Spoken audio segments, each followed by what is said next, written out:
drink like me,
Join the country club today. The first month is free. You'll have access to badges, one-of-a-kind emojis to display your Braves pride throughout the ball game. You'll also get instant access to our video drops, members-only chat, wallpapers, and more is on the way. Help support Braves Country Radio. Join the country club today.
Lineup for Braves Country by DM Magee, 2024.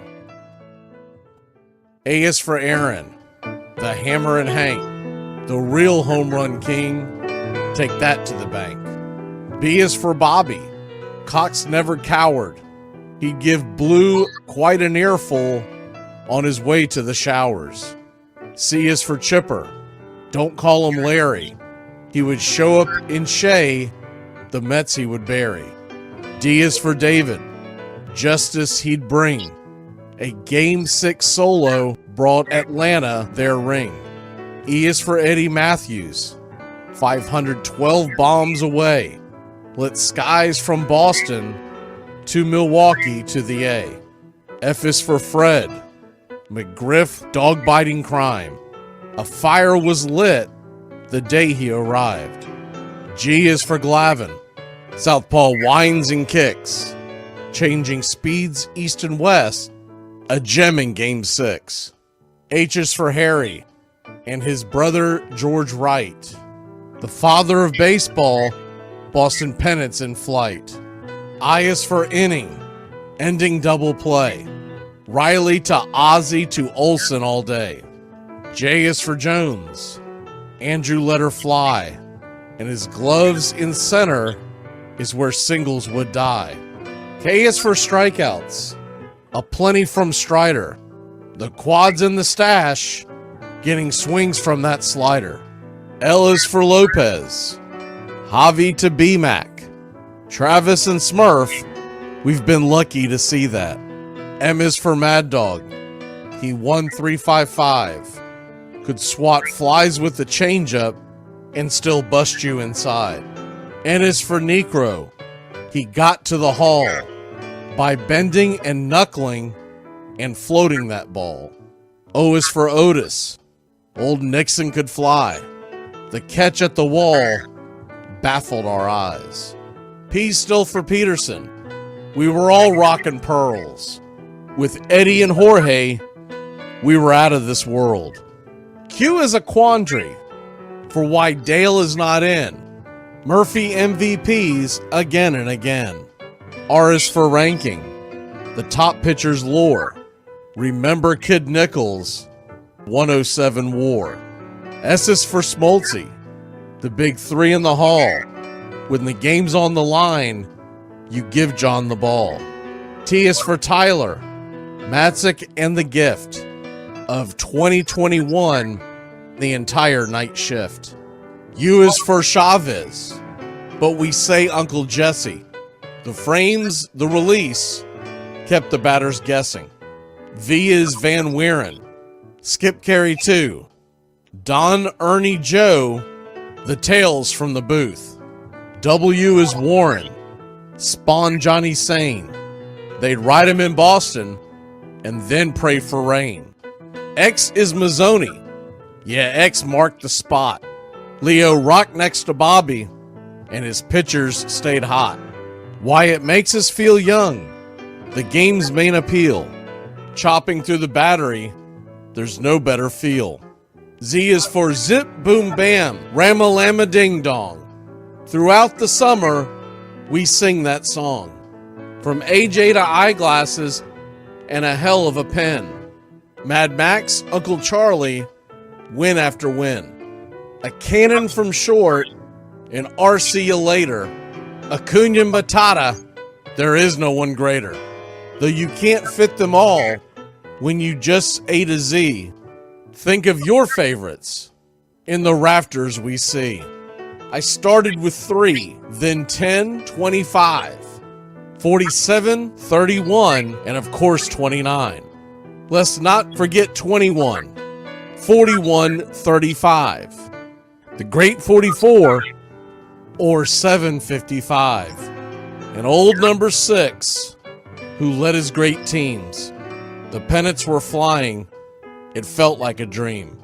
From Boston to Milwaukee, to Atlanta's TBS, a family, a tradition, Braves country's the best. Lineup for Braves Country by DM McGee, 2024.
You're in Braves country.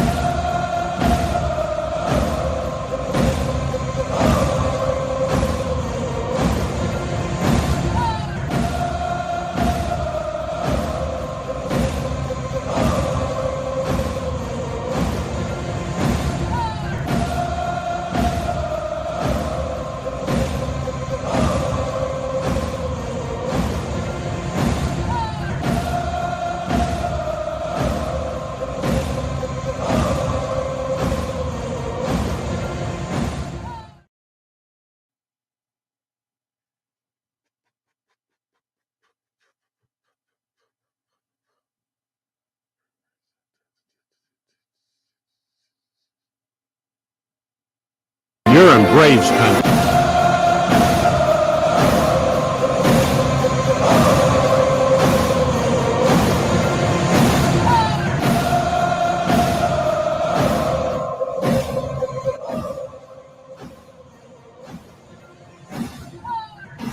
Good afternoon, good evening, Braves country.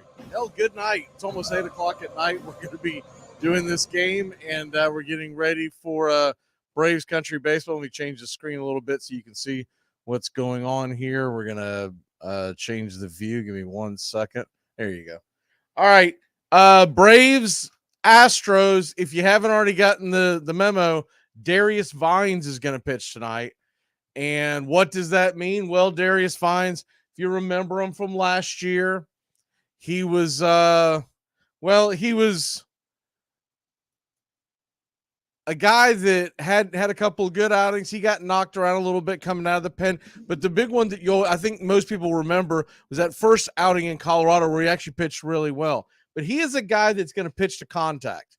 That's number one with the bullet. If there's one main thing that you're trying to take out of this, he is going to pitch to contact. And what does that mean? That basically means that he doesn't have a lot of swing and miss stuff. You're going to rely on your defense. You're going to rely on hopefully getting balls that are hit on the ground and right at the defense. He throws the cutter. He throws the four seam, the change, and the slider. He basically lives on that cutter and the four seam, and they come in at mid 80s cutter, very high 80s, very low 90s fastball. Sometimes you'll see him reach it all the way up to 91-ish. But typically it sits around 89, 90 on his fastball, and he's basically trying to get you to roll over on the cutter. And that's what we're looking at tonight. We're looking at a guy that's going to try to change speeds, and then he'll throw that changeup that comes in there. I mean, it's a pretty slow changeup. It's 81 miles an hour, and that's just to try to keep him off balance. And then the slider comes in. The slider is extremely slow for Major League Baseball standards. His slider essentially comes in low 80s. And some would argue that that's not really a slider, but that it is his slider. Who's he going to be going against? He's going to be going up against a guy by the name of Spencer Arrighetti. And Arrighetti's got a 21 ERA. Let's see if I can change the view on the screen so you get a better look at the actual pitchers tonight. There you go. Spencer Arrighetti. You can see he's only thrown 3 innings, 7 hits, 3 strikeouts. He's a guy, I looked up his stuff, and he does throw a 95 mile an hour fastball when revved up. His cutter comes in around 90, so he throws a little harder than Darius. And then he's got a sweeper that he mixes in. And he also has 3 other pitches, a curve, a slider, and a change. But the 3 main pitches that he throws is the cutter, the four seam, and the sweeper. And he's a guy that typically is not going to get a lot of swing and miss stuff either. So when you kind of put that all together, you're talking about a guy that,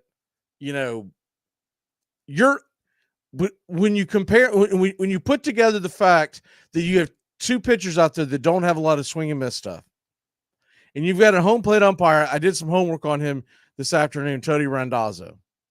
He is 92.1% accuracy. That's terrible. It's terrible. And he averages, it was a high number. What was it again? He averages 10 walks per start behind home plate, and about 16 strikeouts. What that tells you is that and a 1.5 whip on the pitchers that he sees. What that tells you is he probably is going to have a small strike zone, and it's going to be hard to get guys out on the strikeout. That could play into the hand of Vines because he's not a strikeout pitcher. He's going to try to rely on the off-speed stuff and changing speeds to try to bang it into the ground. But what you could get is buckle up. Get ready for what I think is going to be a very, very high scoring game. Very high scoring game, because when you get two pitchers who are not considered elite, they don't have a lot of swing and miss stuff. There's a lot of hard contact, and then you've got an umpire who squeezes the zone.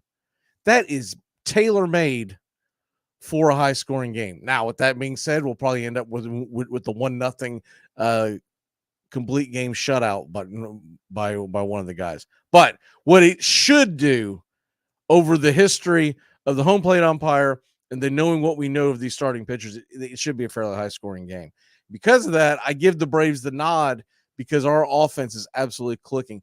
Houston, we know that Houston has a good offense. We know they've got good hitters, but some of them are coming in here stumbling. Alex Bregman is just coming back from injury. He's been out of the lineup for several days.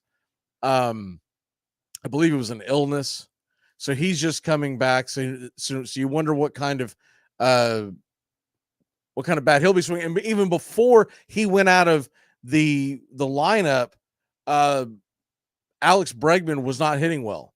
Not for Alex Bregman standards. And he did this last year. If you're an Astros fan or you follow the Astros, you remember Bregman started off slow and then he heated up about midway through the season and took off like a bat out of hell by the end of the year. So it's not like anyone is in Houston's camp is really that worried about his slow start. Some guys just get off to slow starts. One guy who's not off to a slow start is Mr. Marcell Ozuna. Marcell Ozuna, he is, first of all, I haven't seen the announcement, but I would think he's got to be player of the week. But Marcell Ozuna had just an unbelievable series once again in Miami. And then if you caught the game late on Sunday, Marcell Ozuna hit a 3-run home run when we're down to our last strike, and gave the Braves a 9-7 victory. So, I mean, who had Marcell Ozuna as the team MVP over the last 12 months from this time last year? This time last year, we were wanting to DFA and we're wanting to get rid of him. I remember a lot of folks were wanting to trade him. Like, nobody's going to trade for this guy. He wasn't even hitting his weight. And I can't wait to see how he finishes out the month, because when we get to May and you're going to be able to do a complete 12-month look over what Marcell Ozuna has done, he's going to have more impressive numbers than even Matt Olson. Remember, he had 40 home runs last year, and the majority of that and 100 RBIs, the majority of that came after the month of April because he had such a terrible April. He's already got 21 RBIs this year in 14 games, which is just unbelievable. And he's got 7 home runs in 14 games, which is unreal. He's at the top of the league for all the major stats, including OPS. And it's an incredible run that he is on. And he's just, the guy swings a bat with a different fever than most folks. He's got the back speed. He's at the part of his career now where he understands what he's seeing and what he's trying to do. So it's like that perfect combination of the seasoned veteran who understands his approach at the plate. He's also in a great groove. But I don't know if you can call it a groove anymore because it's lasted 12 months. And then on top of that, he has become, and I never would have guessed this a year ago. He has become the undoubted leader in that clubhouse.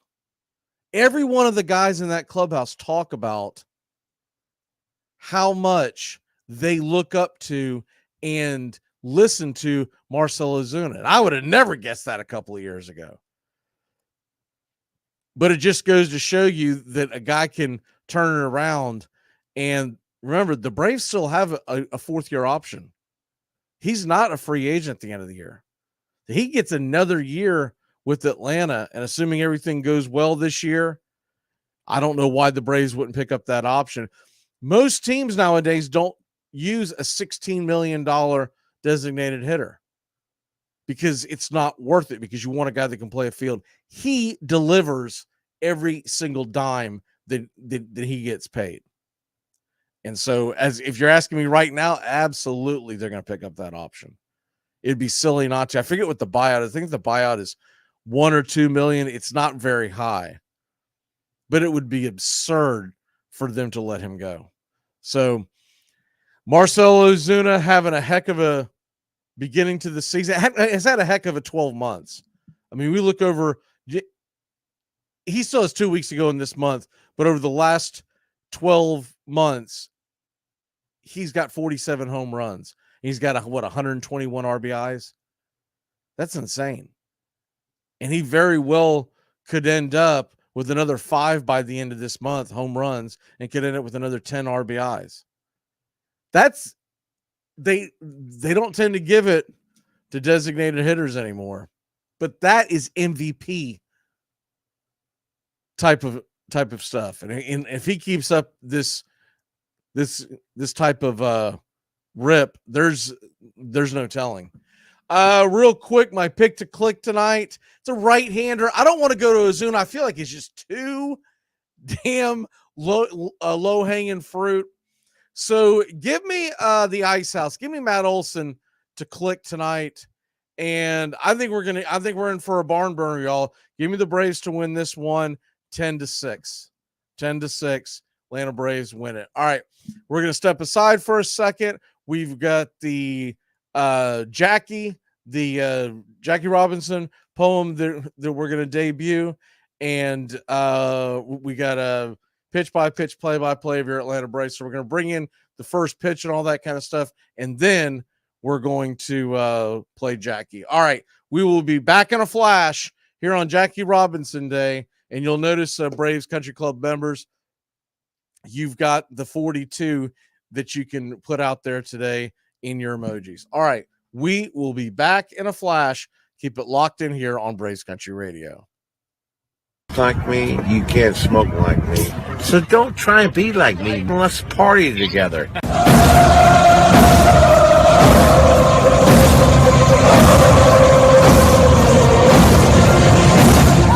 There's something kind of about a kid that's never played baseball.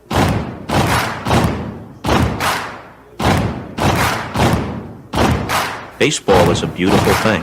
It's more beautiful in an old park. It's asymmetrical and quirky. But even in a dome with artificial turf, it's beautiful. The way the field fans out, the choreography of the sport, the pace and rhythm of it, the fact that pace and rhythm allows for conversation and reflection and opinion and comparison. In right field, the crowd is tormenting Strawberries, singing, "Darryl, Darryl." Little roller up along first, behind the man. It gets through Buckner. Here comes Knight, and the Mets win. And there's a fly ball deep to left.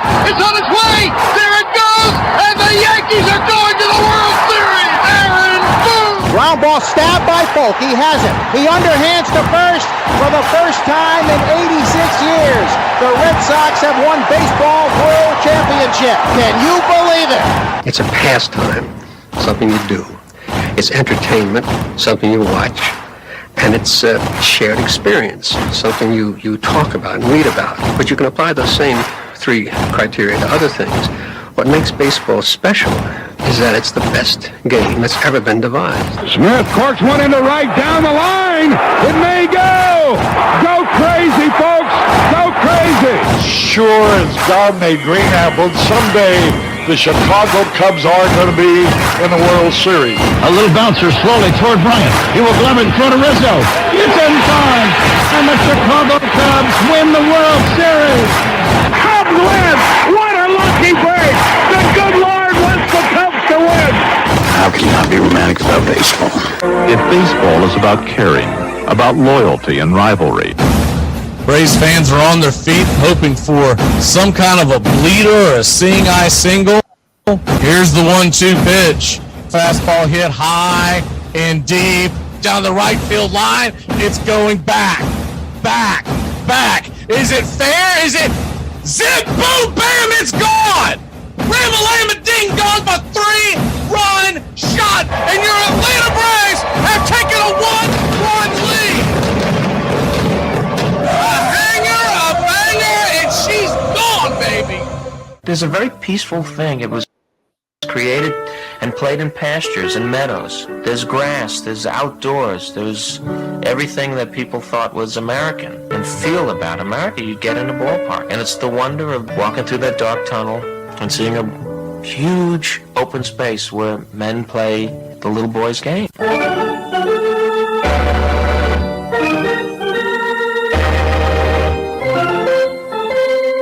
I believe in the Church of Baseball. I've tried all the major religions and most of the minor ones. I know things. For instance, there are 108 beads in a Catholic rosary, and there are 108 stitches in a baseball. I prefer metaphysics to theology. You see, there's no guilt in baseball, and it's never boring. It's a long season, and you gotta trust it. I've tried them all, I really have, and the only church that truly feeds the soul day in, day out is the Church of Baseball.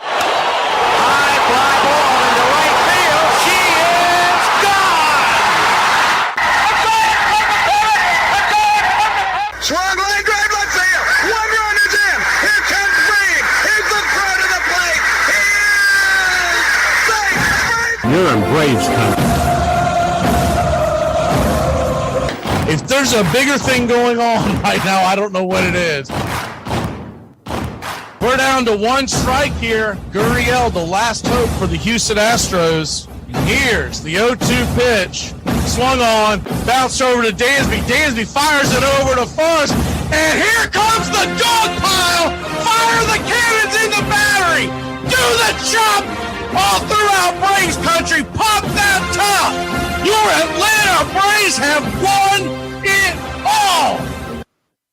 Oh, say, can you see by the dawn's early light what so proudly we hailed at the twilight's last gleaming, whose broad stripes and bright stars through the perilous fight o'er the ramparts we once were so gallantly streaming, and the rockets red glare, the bombs bursting in air, gave proof through the night that our flag was still there. Oh, say does that star-spangled banner yet wave o'er the land of the free and the home of the brave? Play ball.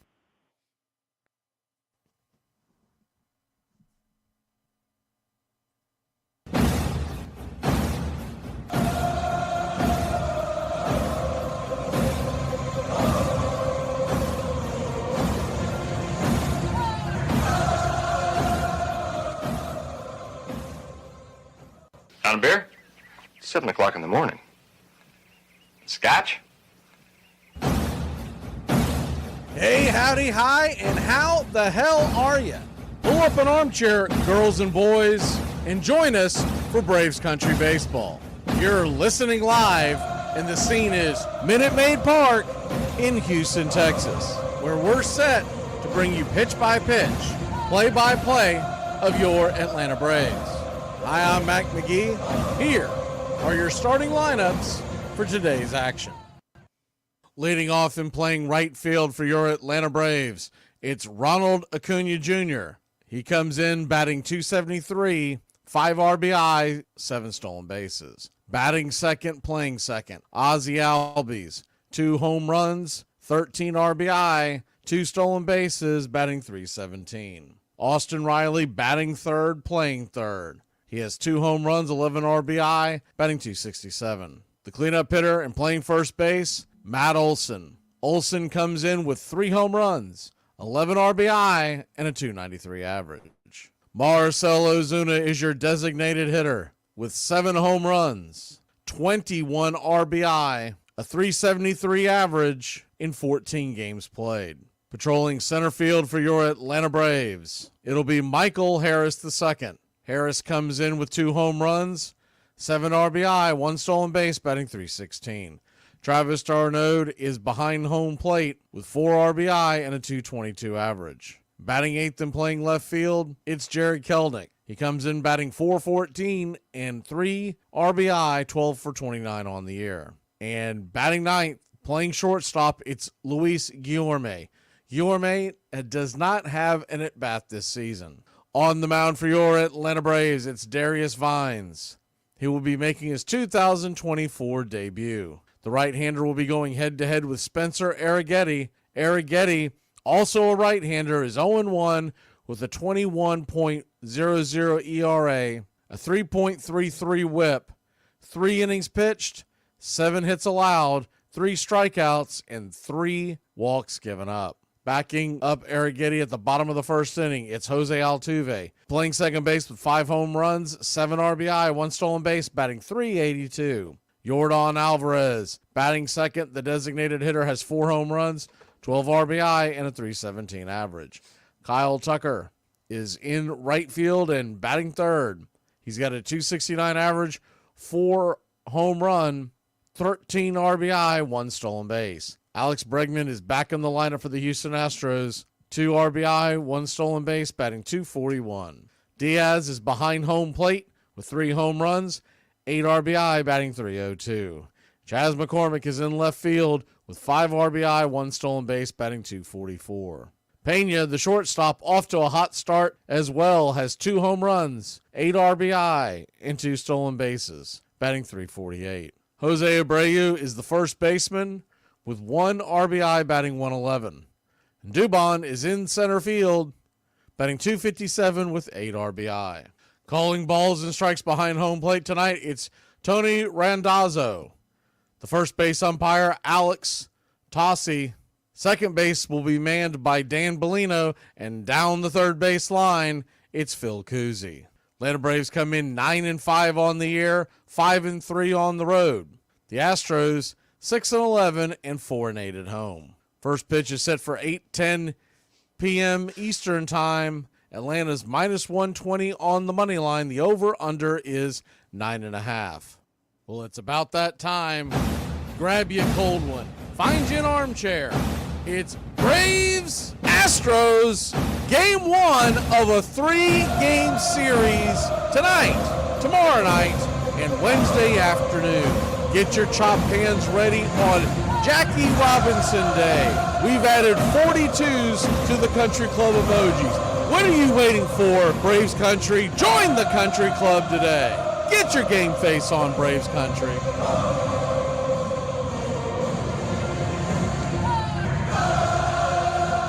Welcome in, Braves Country. Before we get first pitch, we've got a poem put together for you for Jackie Robinson Day. We hope you enjoy. Jackie by D.M. McGee, 2024. Long before boycotts, from back of the bus, led by Rosa and King, Jackie and Ricky agreed to the terms and broke barriers on April 15th. Let's not forget Leo and Pee Wee Strong Front, showing the fans there was love. By absorbing the hate the best they knew how, shielding the noise from above. It all took its toll, the burden he carried, knowing it was larger than one. To shatter the glass, restraints of the past, turning cheek, responding to none. He lives in the hall, not just for the feat of changing the world once known. Jackie was great, the field and the plate, and flew around bases towards home. A flawless blend of courage and skill, a hero emerged from the ire. With legions of fans and players alike, generations his story inspired. We don 42 every April 15th to honor the youth that he gave. Disguised as just baseball, but Jackie's first game pioneered the road that was paved. Jackie by D.M. Magee, 2024.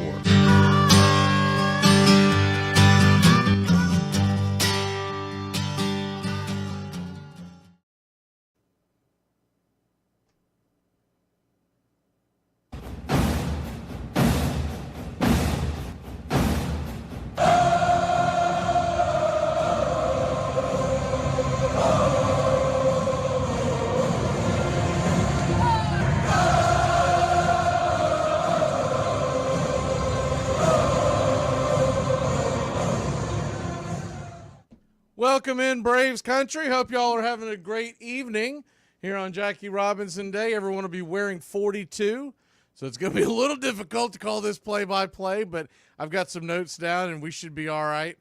The Atlanta Braves are going head-to-head with the Houston Astros. The Astros are wearing their white home jerseys head-to-toe with the navy Astros across the chest, orange stripes down the middle and on the sleeves, outlined in orange, navy ball cap, the H with a star, orange star behind it, and everybody on the field wearing number 42 as they will be doing throughout Major League Baseball today. Spencer Arrighetti is throwing his final warm-up tosses.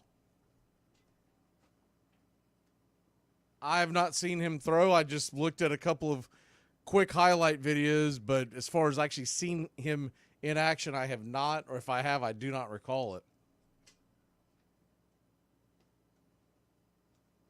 So we'll see what we get tonight. Like I said in the pregame show, I kind of expect a high-scoring game.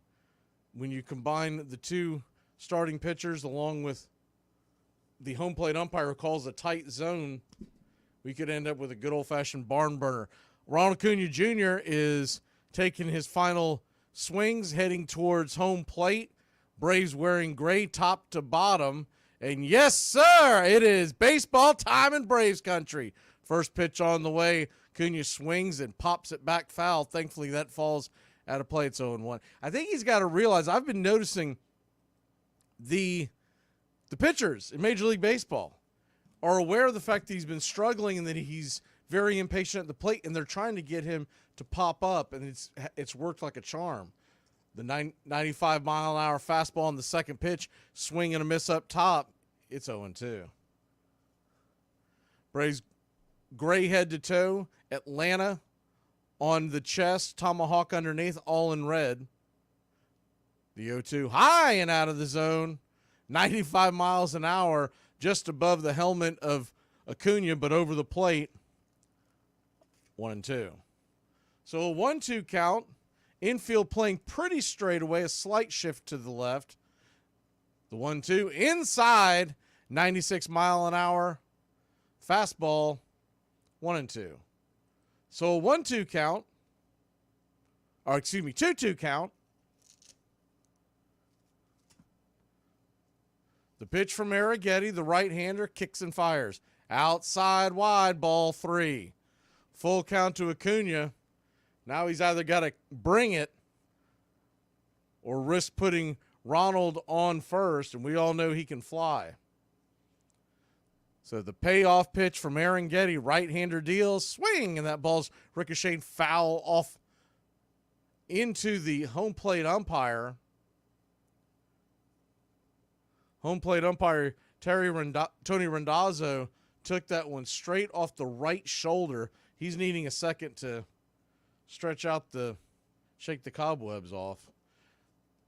They got a trainer down there by MLB. That may actually be the Astros trainer, but they're down there talking to him right now to see if he's going to be okay. He's shaking his right arm, so we could get a fill-in. There's always a fill-in available at Major League ballparks, and if they are short a fill-in, then they would go to a 3-man crew. But it looks like he's going to tough it out. Gets a little bit of a round of applause by the home crowd. It seems he's going to be okay. Just needed a second to shake that off.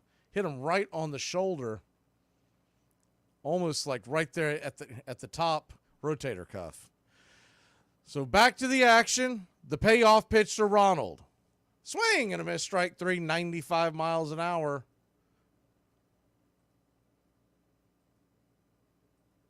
One away. Get that.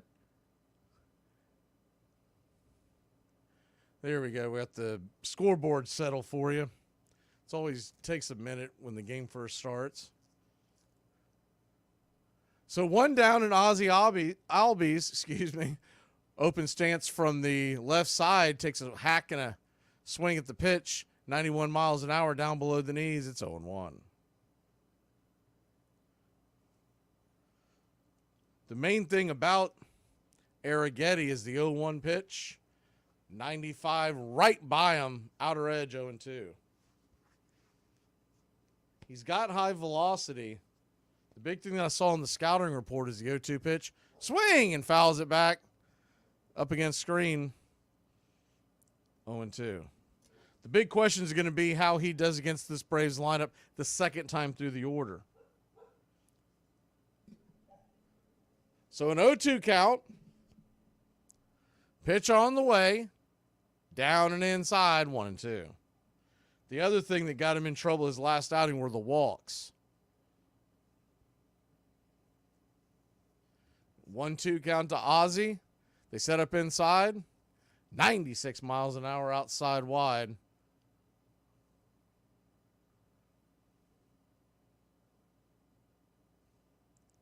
Braves nothing, Astros nothing. Top of the first, just getting going here on Jackie Robinson Day. The 2-2 pitch. Swing and pops it back foul. We'll do it again. It's 2-2. They have made Arrighetti throw 13 pitches so far. The 2-2 pitch. Righty, lefty. Spencer lifts the glove and deals. Woo, nasty bender, curveball, got him looking, strike 3. Ozzie was definitely looking for the heater and could not pull the trigger, 2 away.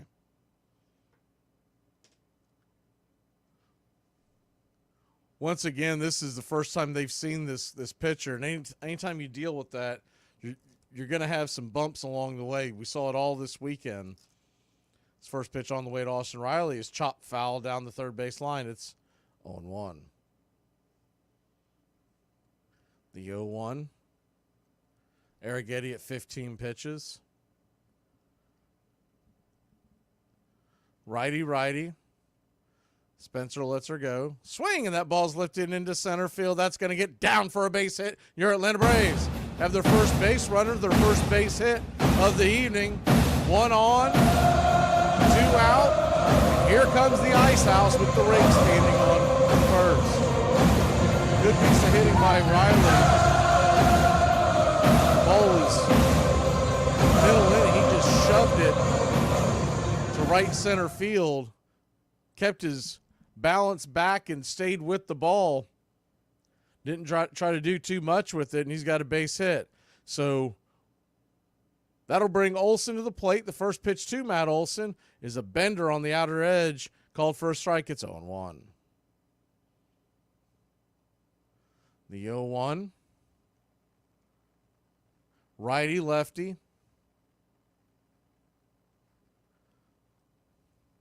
Pitch on the way. Swing, and that ball's chopped over to first. That's going to be a one-hopper, a hard-hit ball, but an atom ball to Jose Abreu. Braves put one on, but failed to get him across. We'll be back in a flash here on Braves Country Baseball. It's unacceptable. We shouldn't let him get away with it. Are you thinking what I'm thinking? Yeah, let's stab give him a him. piece of our mind. Funniest baseball team names of all time. Number 9 from my home state of Ohio, the Akron Rubber Ducks. Number 8 are the Traverse City Pit Spitters. Number 7, the Burlington Sock Puppets. The marketing part of every minor league baseball team has to be the only department that never has to get drug tested. Number 6, the Danville Dans. Their mascot isn't even a mascot. It's just a guy whose name is Dan. Number 5 are the San Antonio Flying Chanclas. What is a chancla, you might ask? It's a flip-flop that abuelas throw at their grandchildren when they are misbehaving. Number 4, the Rocket City Trash Pandas. Number 3, the Missouri River Motorboaters. The Bismarck Larks are changing their name to this for one day. They said it was because they want to honor their boat-loving fans. Sure, yeah, right. Number 2 are the Carolina Disco Turkeys. What is a disco turkey? I don't care. It doesn't matter. Take all of my money. And number 1, the Florence Yalls. What is their team name? A yawl. What is a yawl? A water tower. What? It was a ton of Gen Xers that just unanimously agree that the good old days were better. Give me a real concrete answer on why the good old days were better than now. I think it was easier to be happy a long time ago. I think that today it's expensive and difficult for people to be happy. It was much easier to be happy. You could sit on a porch in a rocking chair with your friend and a glass of lemonade or iced tea. Back in the day, it was just easier to be happy than it is now. Imagine Bob Feller, 17 years old, in the small farming town of Van Meter, Iowa, throwing against the proverbial wall of the barn and having a fastball that could beat any in the major league at that time. What was particularly extraordinary when the young feller at 17 came into the major leagues, and what people forget is that his fastball was so great because his curveball was extraordinary too.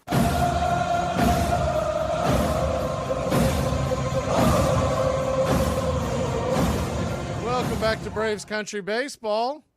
Your Atlanta Braves every April 15th. Facing the Houston Astros, the first pitch on the way to Jose Altuve is smoked in between Riley and Luis Guillorme in the 5-6 hole. It's down for a base hit. It's a leadoff single for the Astros by DM McGee, 2024.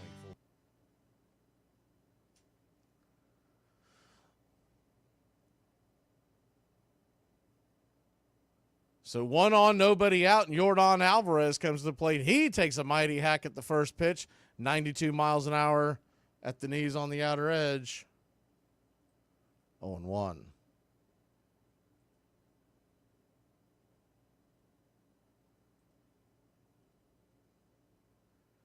The 0-1.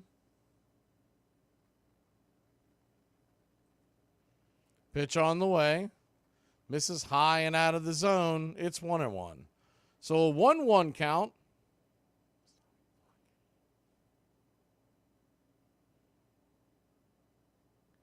Righty-lefty matchup. Yeah, Yordan Alvarez, one of the more dangerous power bats in the American League.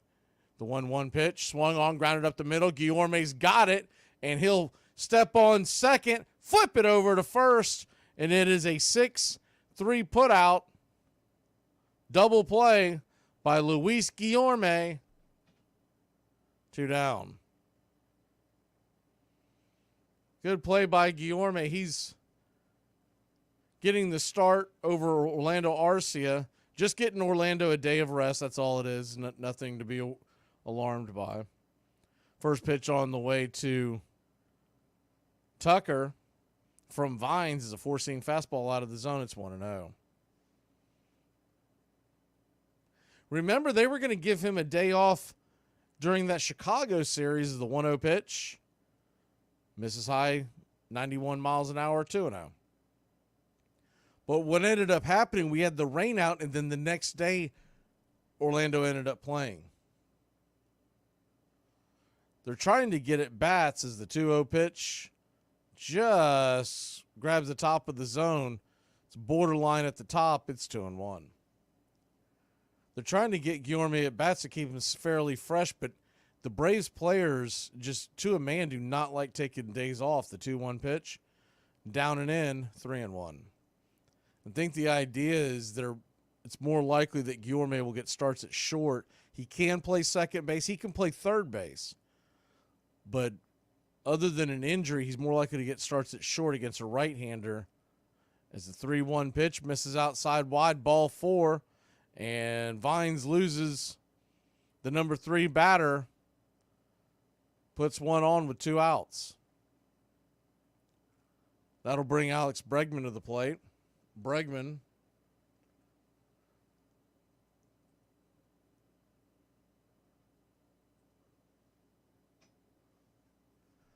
righty-righty matchup. The first pitch to Alex is on the way. The throw is down to second as Tucker takes off. He is safe. Head first slide. He got a pretty good jump.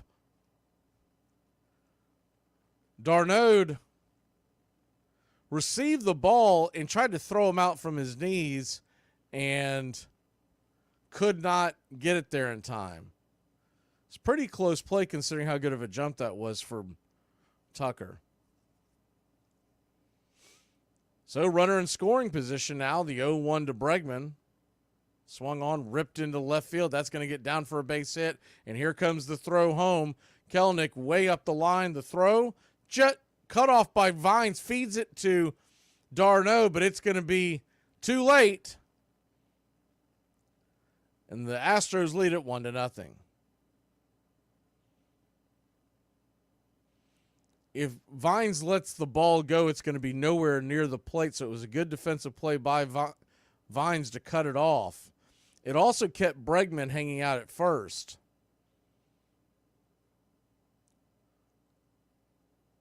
The play was a lot closer than it should have been because Tucker didn't slide, but he still beat it by about a step. That'll bring Diaz to the plate. Very good hitting catcher for the Houston Astros, Yanier Diaz. First pitch on the way. Righty-righty matchup. Slider bends away. It's 1-0.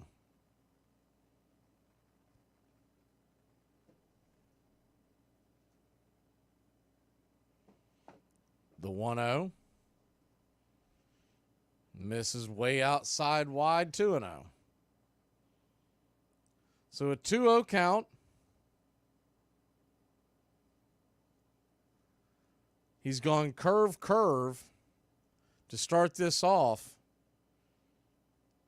The 2-0 pitch, they set up outside again, and that's down and away, ball 3. That looked like to be the cutter. And Diaz, who's batting .302 with an .824 OPS,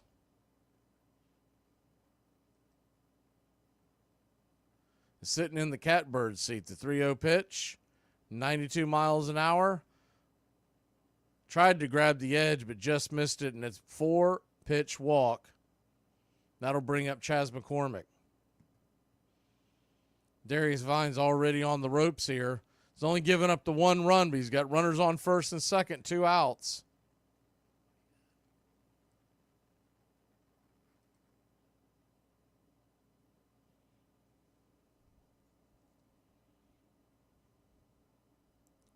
The runners on first and second, 2 outs. The pitch.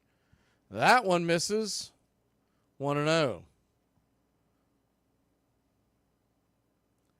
5 pitches in a row missing the zone. They keep trying to hit that outside edge, and he is nowhere near it.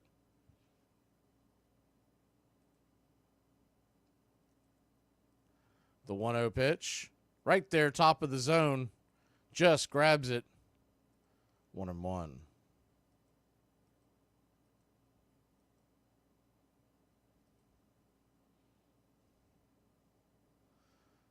One count, runners on first and second, 2 outs. The pitch right there for a strike. Changeup floats it in, top corner, inner cut, 1-2.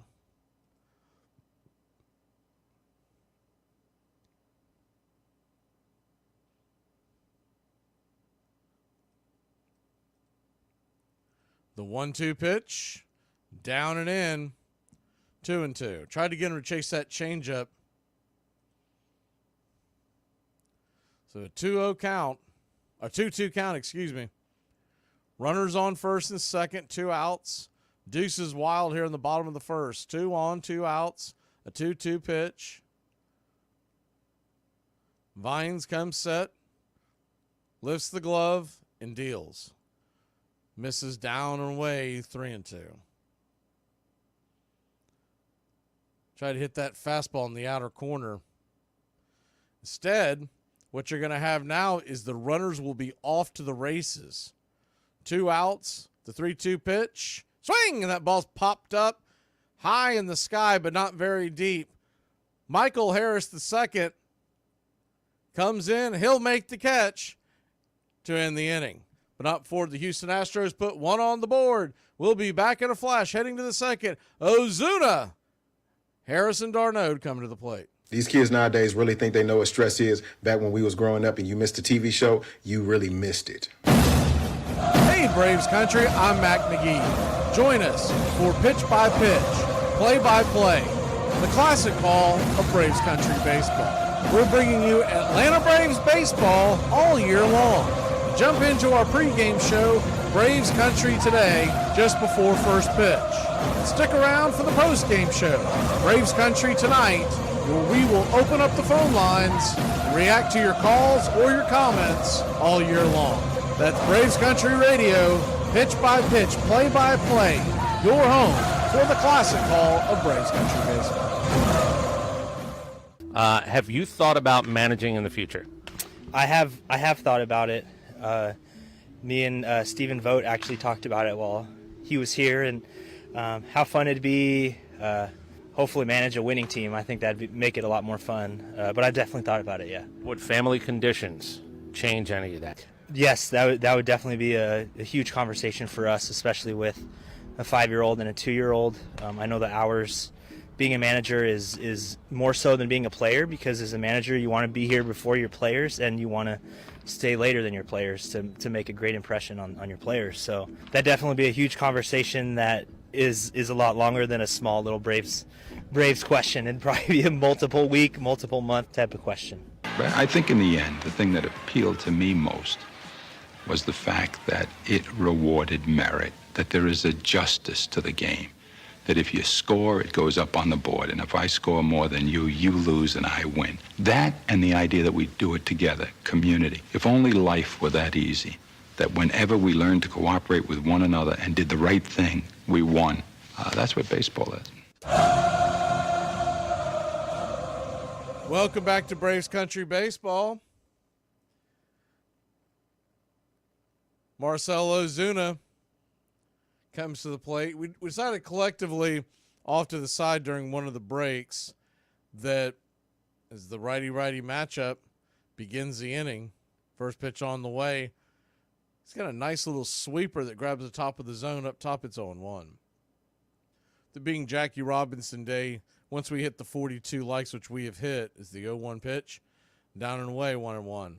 We would take the sign down. You'll see the 42 pop up from time to time, but we thought it'd be a nice break in the action. The 1-1 just misses outside, called for a wide strike. Zuna's not going to like that one. It's 1-2.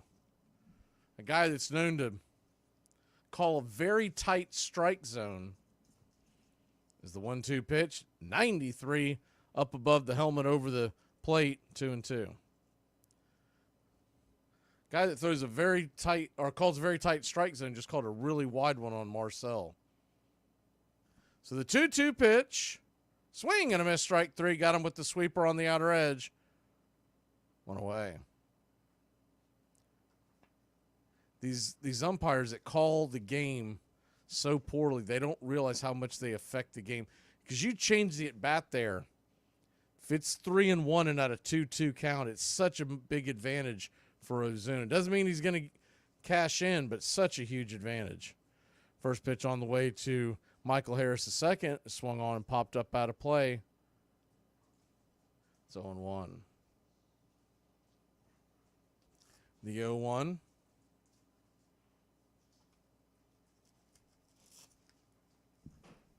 Pitch on the way to Harris, 95 outside wide, 1-1. So a 1-1 count.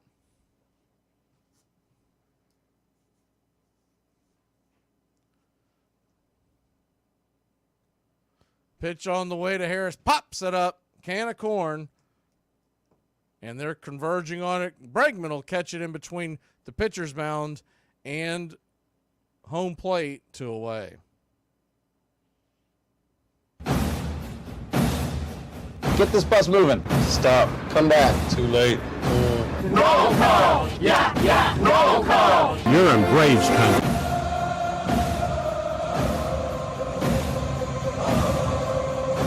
Good evening to everybody in Braves country. First pitch on the way to Travis d'Arnaud is swung on and roasted down the left field line. That's going to be extra bases. And it's a 2-out double for TDA. Good piece of hitting right there for Travis. That past couple of days off. Takes one. It was a sweeper that just did not sweep, and he smokes it into the left field corner. 2 outs. Runner in scoring position. Good evening to Country Club members. Goat.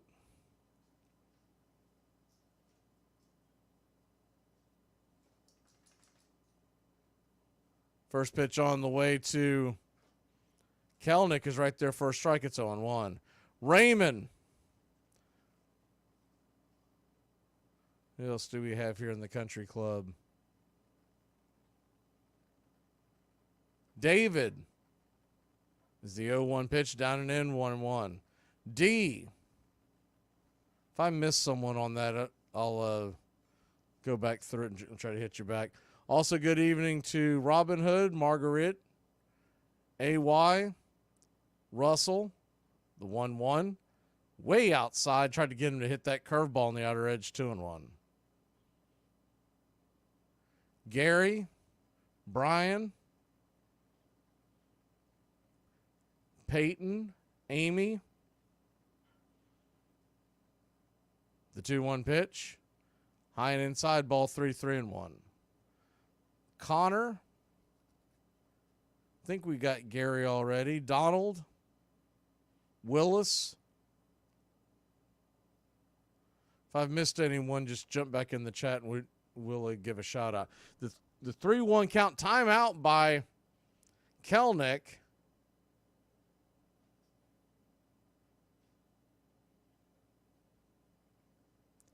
So he'll burn his timeout, and that'll be now a 3-1 count to Kelnick. Travis on second. 2 outs. He'll be running at the crack of the bat. The pitch from Arrighetti. Outside wide, ball 4, and your Atlanta Braves got runners on first and second. 2 outs. I believe that he was pitching around Kelnick to get to Yorme. Yorme batted ninth tonight. Garcia getting the night off. So, but you do have a righty-lefty matchup. The first pitch to Luis. Inside, 89 miles an hour. They said they went around. Said he went around. It's 0-1. Not sure about that one. That was kind of ticky-tack. Did y'all see the argument with Bryce Harper and Angel Hernandez over the weekend? Oh, my God. The 0-1 pitch. Down and in, almost gets him. Curveball misses, 1-1. If you missed it, Angel Hernandez was the third base umpire, and he called a third strike on Harper on a check swing. And y'all know I have no love lost for Bryce Harper, but the one pitch is swung on and chopped foul in between home and first towards the dugout. That's 1-2. He didn't even come close to offering at the pitch. And I really think it's at the point now where Angel's trying to get the heave-ho. Like, nobody can stand the guy. And he's been in that court battle with MLB for the last few years. The 1-2 pitch. Swung on and hit back up the middle. Good scooping throw by Pena, but he's going to throw the ball away. He throws the ball away, and here comes Travis d'Arnaud, and your Atlanta Braves have tied it up. See how they scored. There will definitely be an error. We'll see if Guillaume somehow gets an infield single. d'Arnaud does not advance if the ball doesn't get thrown was a good defensive play at the beginning. He had to turn, spin, and then the throw goes about 15, 20 feet into the ground, skips a couple of times, and Abreu could not grab it. Fortunately for Abreu, the ball bounces off the dugout, doesn't go into the dugout. It came pretty close to going into the dugout. I'm looking at the Houston feed. And nonetheless, we'll take it. The Braves tie it up. And it extends the inning, and it takes us to the top of the order. And if there's ever been a guy who's due, Ronald Acuna Jr. is due. You can't look at this matchup in this stadium without thinking about Jorge Soler, can you? First pitch to Acuna, swung on and fouled back out of play. It's 0-1. First thing I think of when I see Braves Astros in Houston is the Jorge Soler home run. So an 0-1 count. Runners on the corners, 2 out. Acuna digs in the pitch. Swing and a miss. It's 0-2. Mistimed that cutter up top. Arrighetti 1 pitch away from getting out of this jam. He is at 38 pitches here in the top of the second. The 0-2 count. The pitch. Swung on, rifled back, foul, slaps up against the screen behind home plate. 95 miles an hour. It's 0-2.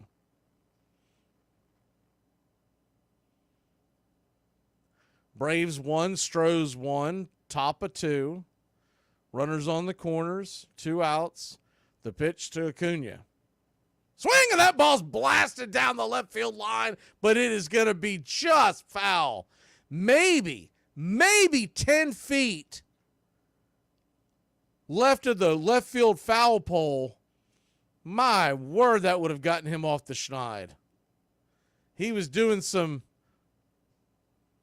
1975 Boston Red Sox body English, trying to get the ball to curve in.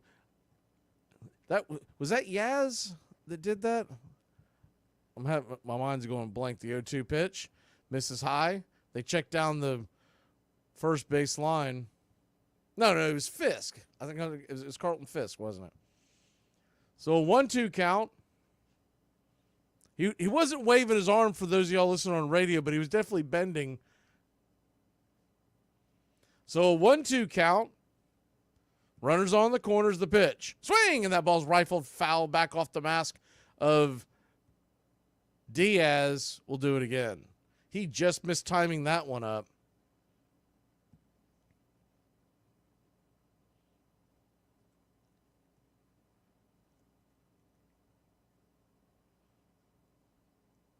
The 1-2 count. The pitch. Swing. Pops it back, foul.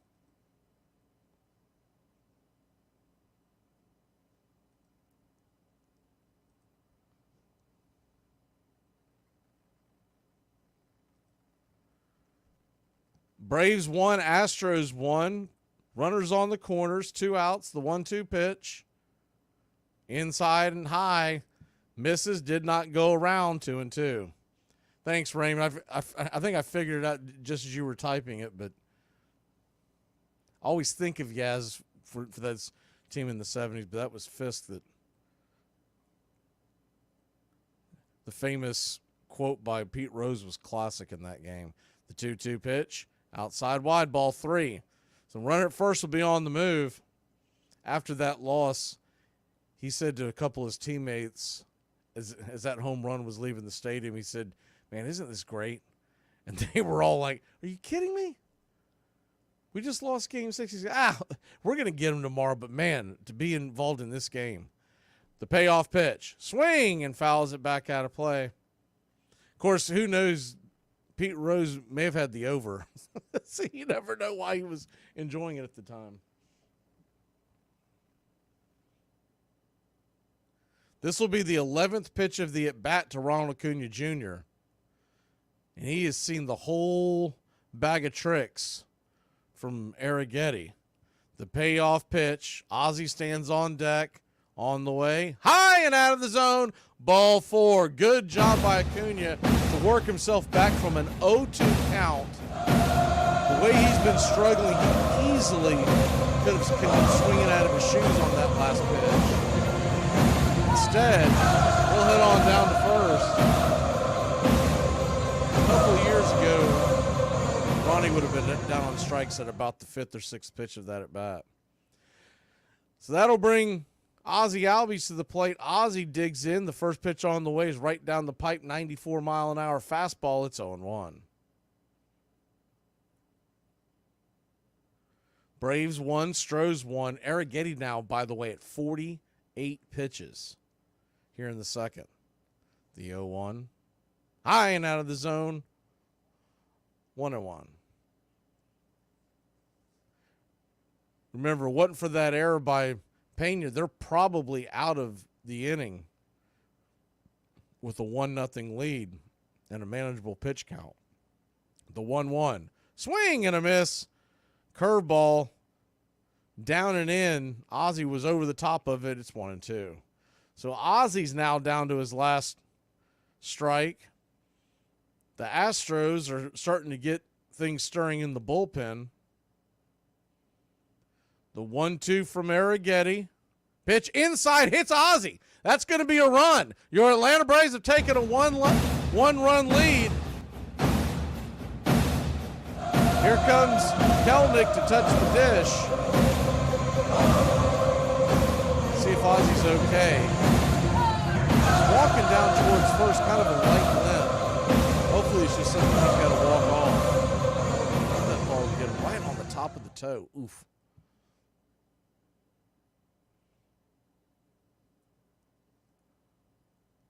Ozzie's stretching it out. He appears to be okay.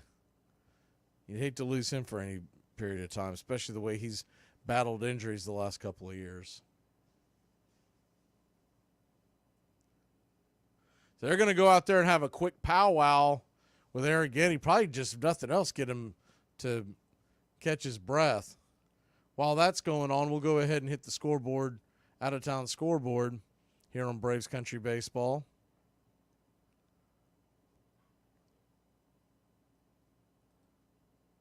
Texas leads Detroit 1-0 in the 8th. Rockies 1-1 with the Phillies in the 8th. Looks like the meeting is over. And Austin Riley digs in. The first pitch to Riley's a 95-mile-an-hour fastball up top outer edge of the zone, 0-1. Pirates 3-0 over the Marlins. That game is in the 6th. Giants 4-3 over the Marlins in the 8th. The 0-1 swung on and foul back out of play. It's 0-2. So an 0-2 count.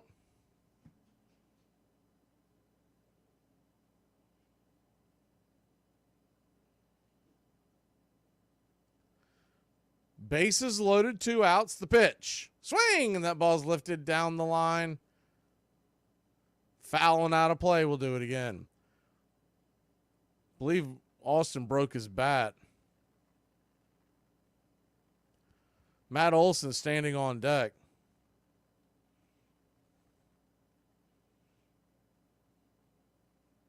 Guess they were talking to Austin Riley over the weekend about Ozuna, and we all know he's a big boy himself. But he said if you bump into Ozuna,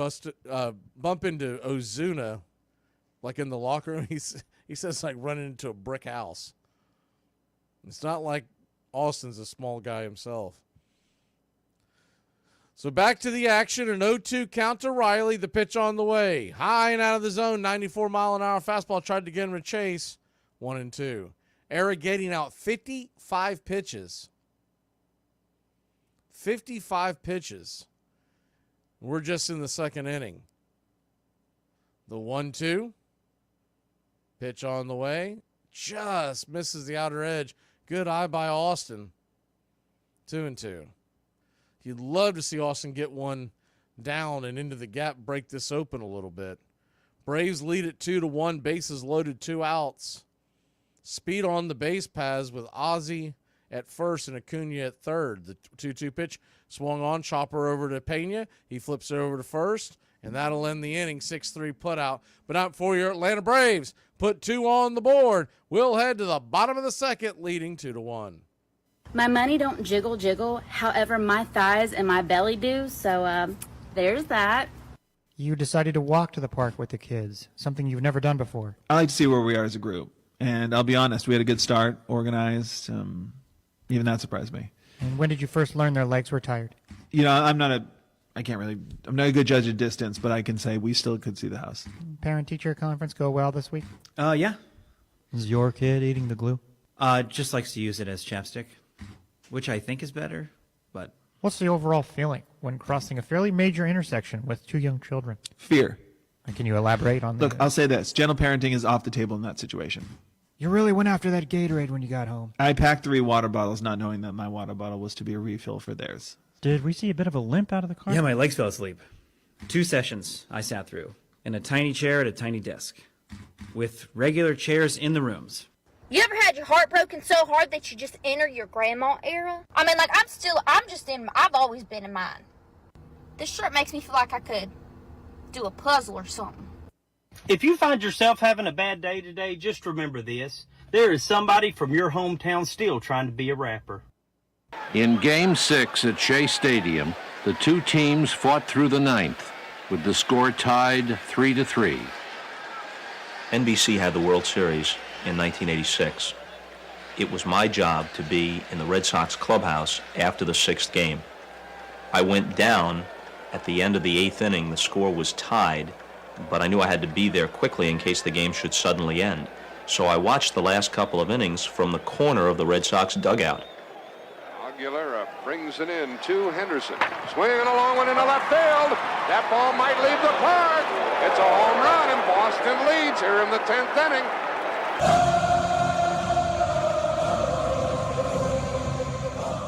Welcome back to Braves Country Baseball. First pitch on the way.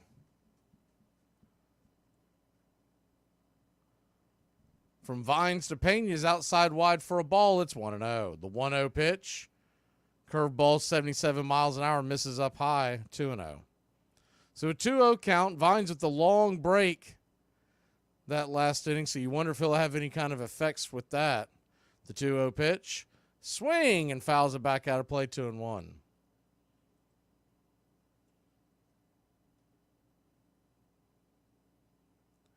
The 2-1. Number 7 hitter Pena. Abreu on deck. The 2-1 pitch. Swing and pops it up high and deep into center field, but not deep enough. A little bit before the warning track, the Hawk comes in and corrals the ball. Michael Harris II, 1 away.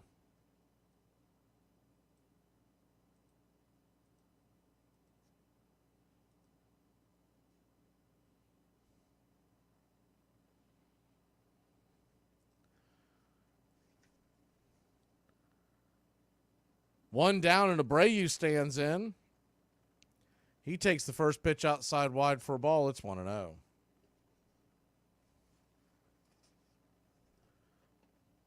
The 1-0. Swing and a miss on the outer edge. 1-1. Cutter, nice cut. That might be the best cutter he's thrown all game. A little bit of zip to it and it kind of dove away.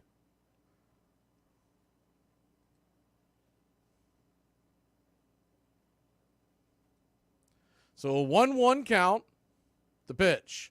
Swing and a miss. Pump 91 mile an hour four-seamer right by the edge on the outer half. It's 1-2. 1-2 to Abreu. Standing on deck is Dubon, the center fielder. The 1-2 pitch. Caught, looking, strike 3. Buckled his knees. 2 away.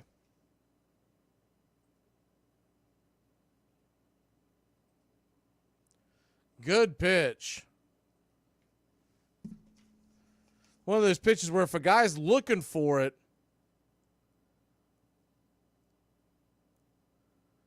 he's probably going to belt it, but when he's looking for some of the hard stuff, you can sneak it right by him. First pitch on the way to Dubon is high and out of the zone, 91 mile an hour. It's 1-0. Braves 2, Astros 1, bottom of the second inning, the 1-0. Curveball drifts inside, 2-0. Dubon had pulled up to bunt and then spun around at the last second. Braves have the infield back. Dubon is a speedy outfielder, light hitting outfielder with a ton of speed. The 2-0 misses wide, 3-0. So a 3-0 count by Vines.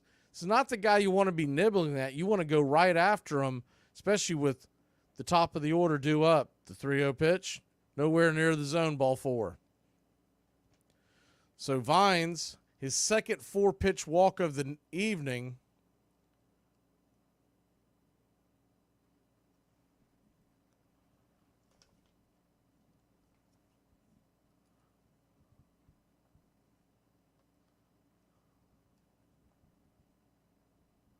Braves 2, Astros 1, bottom of the second inning. 2 outs, and that'll bring the dangerous bat of Jose Altuve to the plate.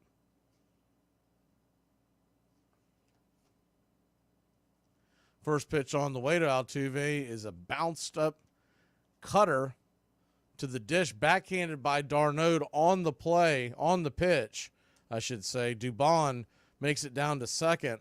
He was taken off with the first move. He actually, you look at the replay of that, he took off, I don't know, a full second before Vines ever threw the ball.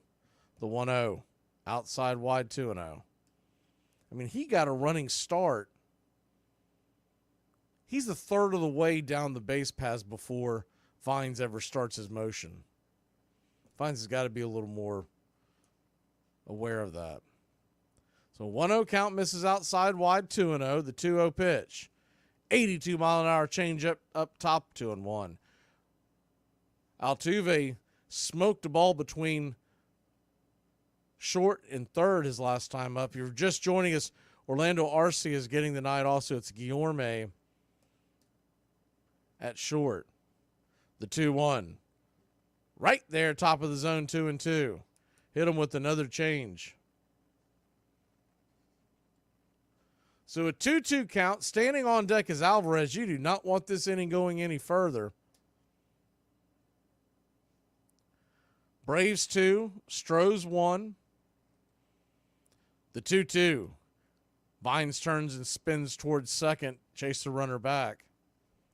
I think that might have just been an old-fashioned not ready to throw that pitch because Dubon wasn't going anywhere. Be foolish to try to steal third at this point. He'll score on anything to the outfield. The 2-2. Swung on, chopped hard, foul down towards third base, well wide of the bag. Smacks up against the dugout. Riley gets the carom and tosses it towards the crowd. So a 2-2 count. Vines, 38 pitches into the night. Deals. In the dirt. Ball 3. Tried to get that cutter on the outer edge. Now we got a full count. Full count with Yordan Alvarez standing on deck.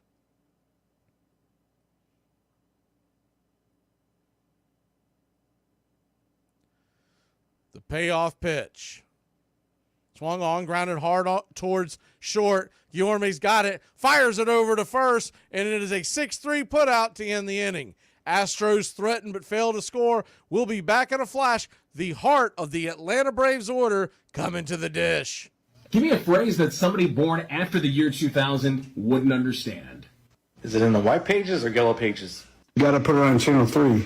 Please don't text me. It costs me a dime every time.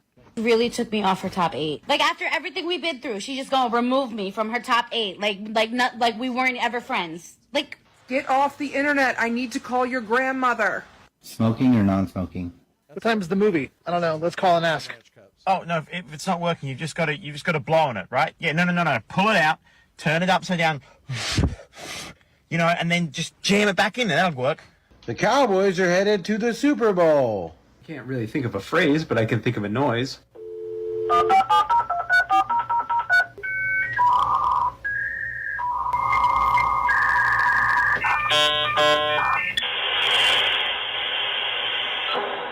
Armchair. Boston reliever Calvin Schiraldi needed just 3 outs to win the game. Veteran first baseman Bill Buckner, hobbled by leg injuries all year, was often replaced in late innings with a younger player. This time, manager John McNamara kept him in the game. And the Mets are down to their last out. I remember I was standing there thinking to myself, this is going to be the first ever interview in the wake of a Red Sox championship. There was no radio in 1918. There was no television, obviously. This is the first recorded moment after the Red Sox have won a world championship. So I'm thinking, how should that be summed up? What do you say to Mrs. Yawkey? What do you say to McNamara? What do you say to Boggs and Rice and Seaver and whomever else? And Roger Clemens hoping for that last out. Lined into left field, base hit for Carter, and the Mets are still alive.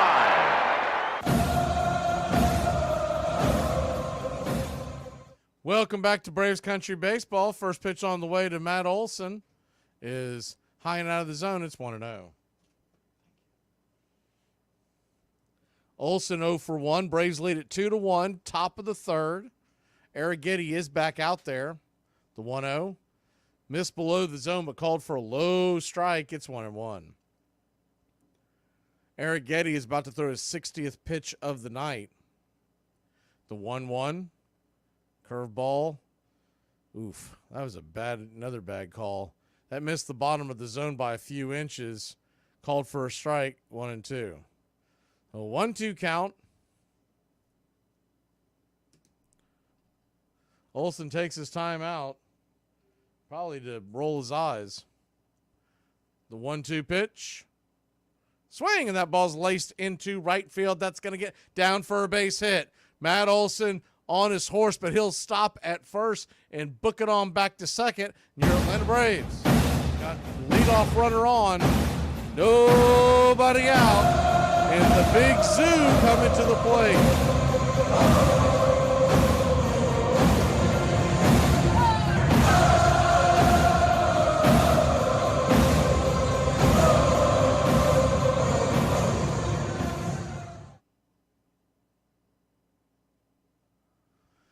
So Marcell Ozuna takes a hack at the first pitch. Cutter inside, couldn't time it up. Misses it, top of the zone. It's 0-1.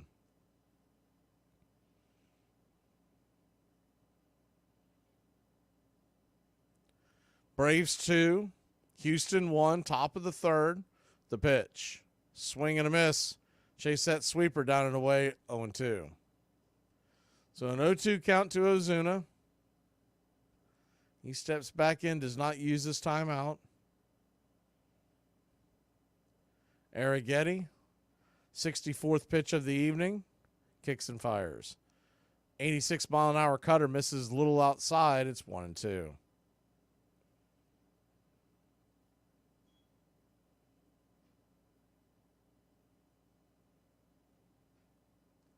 The 1-2. Lets her go. Down and away. Try to get him to chase that sweeper. Again, 2-2. So a 2-2 count.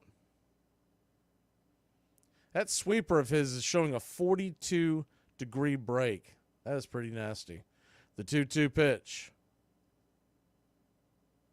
On the way. Swing, and that ball's lifted into high right field. Drifting back. Making the catch is Tucker. Olson will head on back to first. One away. He got good lift on that pitch, but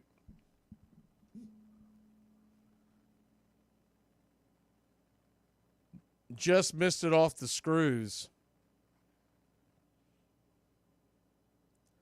He hits that a little to the left. That's going to be trouble because the way they had him played, essentially had him played perfectly on that at bat. First pitch to Michael Harris, the second, is a swing and a miss strike at the top of the zone. It's 0-1.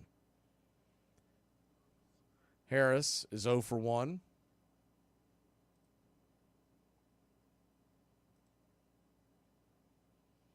Batting .310 on the year, .855 OPS. The pitch. Swing and a miss. It's 0-2. So an 0-2 count. Travis d'Arnaud stands on deck. Remember, he had a double his first time up.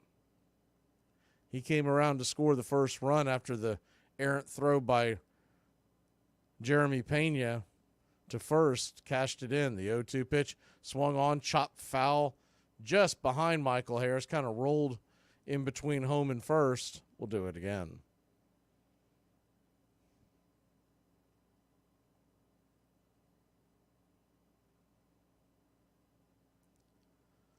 The 0-2. Harris waiting. The pitch. Swing. A high chopper over the mound. Jeremy Pena's got it. Fires it over to first after stepping on second, but Harris will beat it out by about a stride or two. That was never going to get Harris on that double play. He had to corral the ball, head to second. Him and Altuve almost collided. I don't know why Altuve continued to run to second when it was obvious that Pena was going to step on the bag, but I think he was just trying to get out of the way. You almost had one heck of a collision between Altuve, Olsen, and Pena right there at the second base bag. First pitch on the way to Travis d'Arnaud is a sweeper outside wide for a ball. It's 1-0.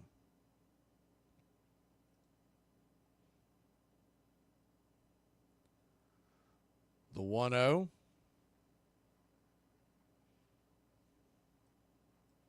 Pitch, swing and a miss. 94-mile-an-hour four-seamer. 1-1.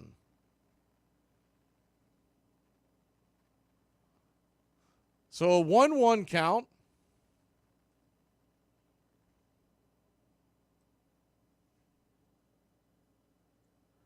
Runner on first, 2 outs. Arrighetti turns around and flips it over to first to keep Michael close by.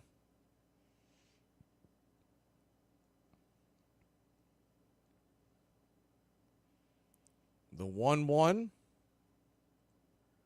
comes set 73rd pitch of the evening. We're just in the third inning.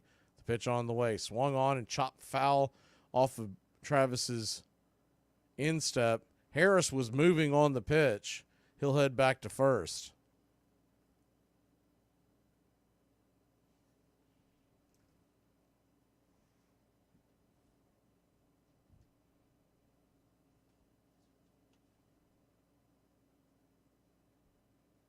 Braves 2, Stros 1, 1-2 count.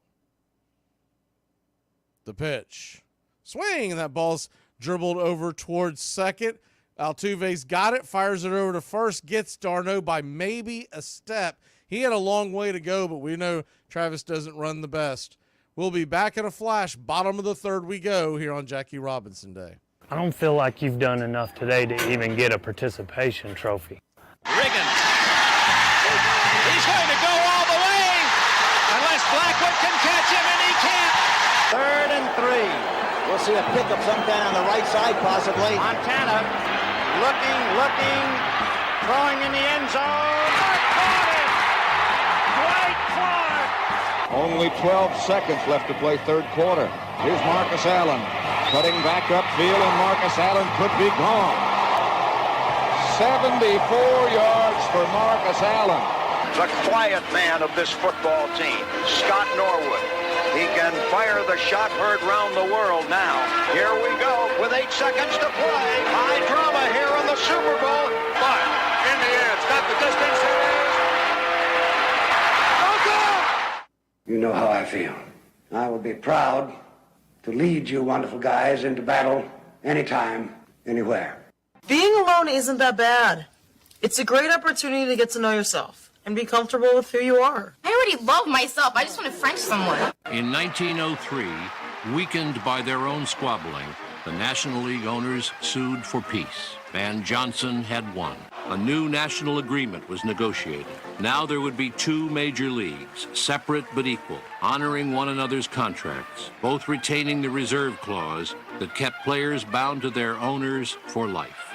A 3-man national commission was appointed to settle disputes and see that the regulations were enforced. Power was supposed to be shared equally, but Van Johnson saw to it that he was really in charge. The players were not represented.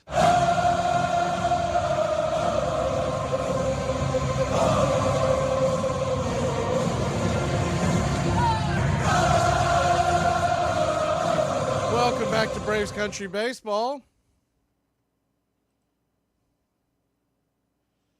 Atlanta Braves lead this one 2-1. We head to the bottom of the third inning. Yordan Alvarez, the heart of the Houston Astros order, due up Alvarez, Tucker, Bregman. First pitch on the way from Vines to Alvarez, 90-mile-an-hour fastball, top of the zone for a strike. It's 0-1.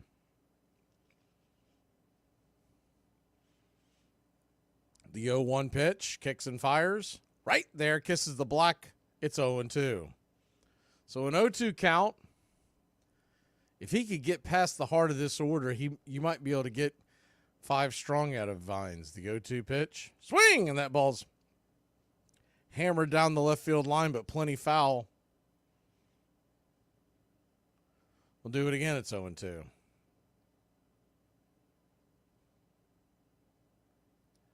The 0-2 from Vines. Rocks, kicks, deals, swung on, fouled straight back. We'll do it again.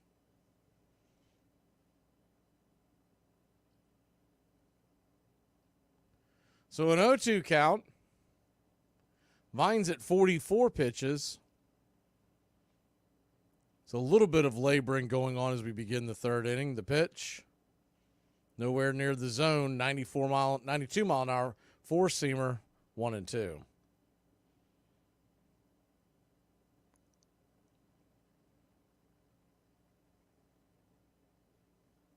The 1-2 inside, 2-2.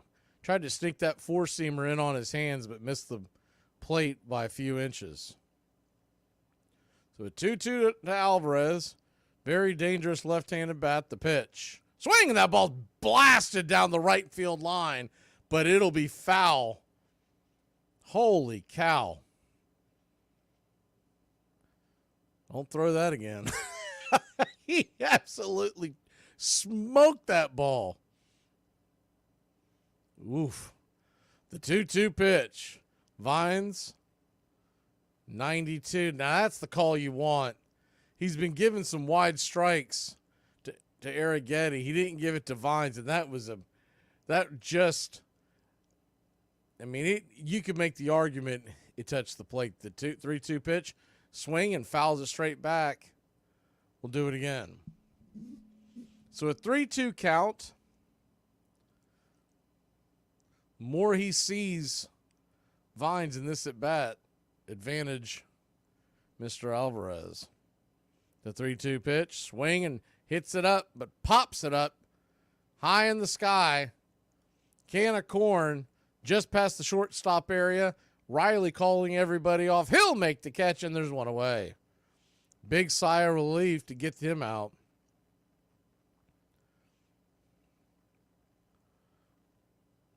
One down. Doesn't get any easier. Kyle Tucker steps to the plate. Tucker stands in, takes the first pitch, 83-mile-an-hour changeup, up and away. It's 0-1. Tucker batting .269 with a .887 OPS. The 0-1. Swung on and fisted, foul and out of play. It's 0-2. I think most fans, when they think of the Astros, they think of Alvarez, they think of Altuve, but Kyle Tucker is probably the best all-around player that they have, everyday player. He can do a little bit of everything and plays a good right field. The 0-2 pitch.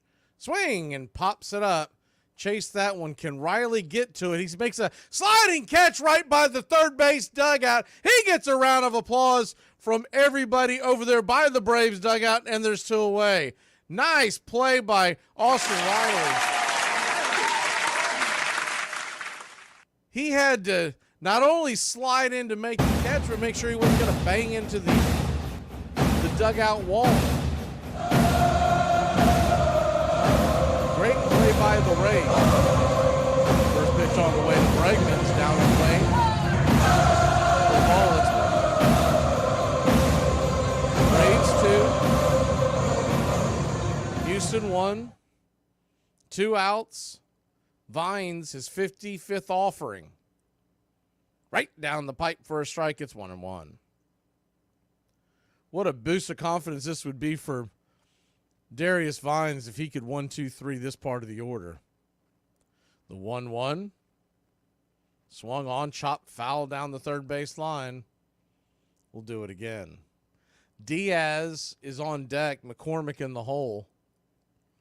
So two pretty good batters following Bregman. And then Jeremy Pena, who had just a really bad 2023 sophomore season. He has been on fire this year. The 1-2 pitch, down and away, 2-2. Jeremy Pena is hitting .343 on the young year with an .843 OPS. Last year, it was like he lost his power stroke, but he's already got 3 home runs. The 2-2, misses high and out of the zone, ball 3. So a full count.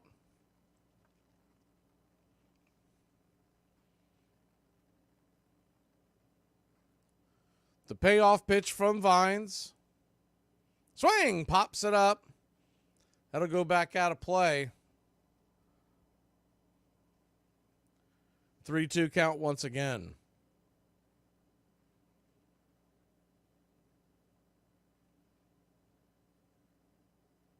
The payoff pitch. Swung on, pops it up high in the sky. Another skyscraper converging on it is Ronald Acuna Jr. He calls off Ozzie, and that will end the inning. So 3 up, 3 down. There's a little eventful 3 up, 3 down, but none the same. The Braves lead 2-1, heading to top of 4. Hey, just a reminder, drugs don't ruin careers. Drug tests do. Larry Bird never had a bad season. 3-time MVP consecutively. Only player in NBA history to do that. Only small forward to average 10 rebounds for his career. He's the only one. No flaws in his game. His peak was incredible. 24, 10, and 6 are his career averages on damn near 50, 40, 90 shooting splits. So not only was Larry a great scorer, but he was also a great facilitator, great passer, solid defender, and he was a hell of a rebounder. No flaws in his game. There's a somebody out there for everybody. And the person for you is a psychiatrist. She was probably, I'm sorry, can you stop breathing so loud, honey? He's like, breathe quietly. Comiskey's first baseman, Chick Gandil, a former hobo and one-time club fighter, was tired of it. He was nearing the end of his career and wanted one shot at some really big money. For the right money, Gandil let it be known, he would be willing to talk some of his teammates into throwing the series. There was nothing new in working closely with gamblers to throw games. Many players supplemented their incomes that way. The brilliant infielder Hal Chase had made something of a career of it. But throwing the World Series was something else again. Still, Gandil was determined. And now, the right money was found. An ex-boxer, Abe Attell, and Sleepy Bill Burns, a one-time White Sox pitcher, served as go-between. But behind it all was New York's most notorious gambler, Arnold Rothstein, who was said to be willing to bet on anything except the weather, because there was no way he could fix that.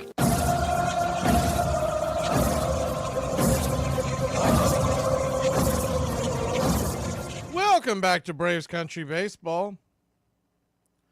Atlanta Braves lead 2-1. Jared Kelenic takes a hack at the first pitch he sees, hits it high and deep into left center field, drifting back on the warning track, making the catch is Dubon for a loud out, number 1. Kelenic really gave that pitch a ride.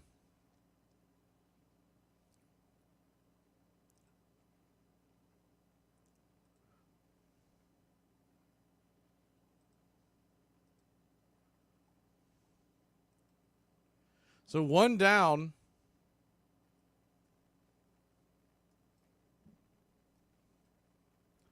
That'll bring Luis Guillorme to the plate. Guillorme takes a first pitch, 4-seam fastball, high and inside. It's 0-1.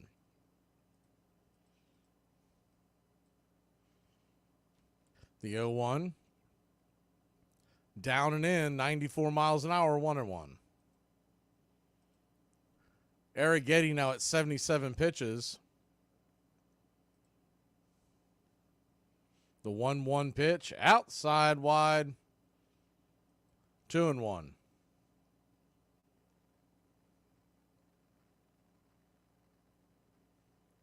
So a 2-1 count, righty-lefty. Guillorme digs in. The pitch. Just grabs the outer edge, 2-2. Good pitch. Nice cutter by Arrighetti there. The 2-2. Arrighetti turns and deals. Swing, and that ball's lifted high down the left field line, but foul.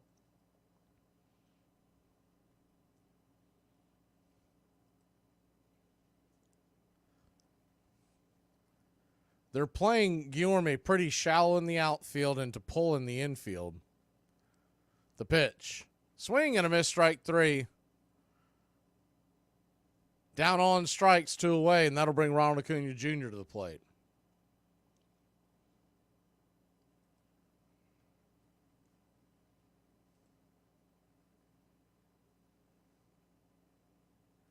Acuna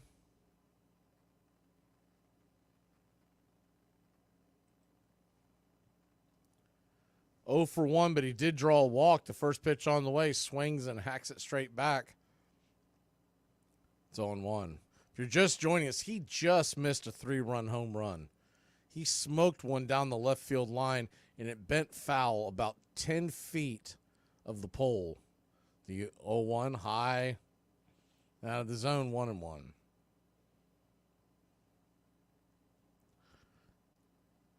And I believe that was Serengeti's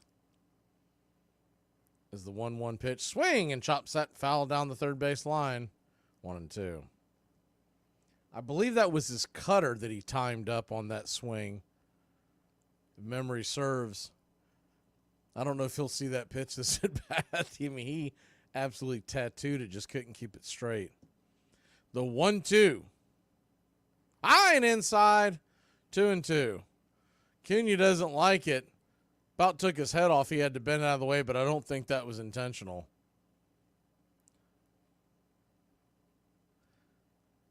Although it may have been a purpose pitch, because though he was set up outside, he was ready to catch it inside. The 2-2. High and over the plate, 3-2. So you do wonder about that.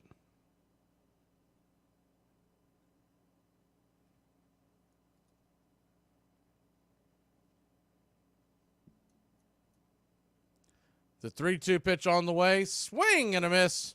Strike 3. Chased a fastball off the edge. Just out of the zone to end the inning. 3 up, 3 down. We head to the bottom of the 4th. The Braves lead it 2-1. Y'all, I can't wait for my kids to move out and invite me over for dinner. I'm going to say I don't want that and throw some in the air fryer, eat 2 bags of chips, drink a whole bottle of water and leave it on the table, turn on all the lights and walk away leaving a complete mess behind me. The longer you wait on the ball, the better you see it. The better you see it, the harder you hit it. The harder you hit it, the higher your average is. The higher your average is, the more money you make. And the more money you make, the more you're going to get laid. In a 1947 college baseball game between Yale and Fordham, each team had a very notable player. The first baseman for Yale was future President George H.W. Bush, and the Fordham center fielder was legendary Dodgers announcer Vin Scully. H.W. Bush and Yale would go on to win the game 3-1. Who do you think had the most hits in the 1990s? Some names that may come to mind are Tony Gwynn, Ken Griffey Jr., or even Barry Bonds. The answer is actually Cubs first baseman Mark Grace with 1,754 hits in the 90s. In 1919, no team played better than the Chicago White Sox, pennant winners in the American League, and few teams were paid as poorly or got along as badly. Players deliberately crossed each other on the field. During infield practice, no one threw the ball to second baseman Eddie Collins, Chicago's highest-paid player, all season long. Teammate Chick Gandil had not spoken to Collins since 1915. I thought you couldn't win without teamwork, Collins said later, until I joined the White Sox. Yet somehow we won 100 games and the pennant that year. The White Sox were heavy favorites to beat the better-paid but far weaker Cincinnati Reds in the World Series. The Chicago owner was the old Roman, Charles A. Comiskey, himself a former player, but now among the game's most parsimonious executives. They were abused horribly by Charles Comiskey, who was a man of a small mind, a tight fist, and a nasty temperament. The climate was too good for it not to happen. Welcome back to Braves Country Baseball. The first pitch on the way. Down and away for a ball. It's 1-0. Just a quick update on programming. No postgame show tonight. Have to turn around and be back up at about 4:45 tomorrow morning. The 1-0 pitch. Grabs the top of the zone for a strike. It's 1-1. Braves 2.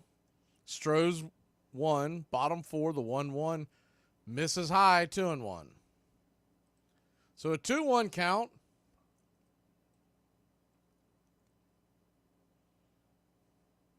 Righty-righty matchup. The pitch. Down and away. Did he go around? He did. First base umpire Alex Tossi said that he offered at it. That evens up the count at 2-2. Good break for Vines there. Big difference between 3-1 and 2-2, right? The 2-2. Swung on, chopped foul. Diaz chased it. So close to the zone, didn't want to let it go by. Probably a ball. One thing about Diaz that's different, especially as a catcher in these days, he has a low strikeout rate. The 2-2. Swing and a miss, strike 3, just as I call it. He chased one well off the edge. But to that point, he's kind of a throwback because he's a catcher that has a low strikeout rate and does not have a ton of power. He more hits for average. First pitch on the way to McCormick is outside wide for a ball. It's 1-0. The 1-0. Just below the knees. 2-0. Chas McCormick 0 for 1 on the game. Vines, the 69th pitch of the night, just grabs the top edge, 2-1. So a 2-1 count.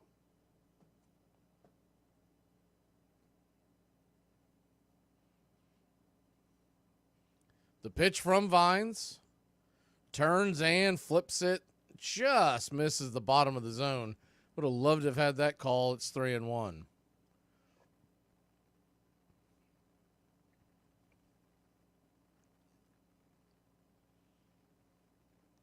The 3-1 flips, swing and a miss. 3-2. Nice pitch by Vines to get the count to a full count. Chas McCormick digs in the pitch. Swing and a miss, strike 3. How about that? Vines, who's not known for strikeouts, striking back-to-back batters out to start the inning.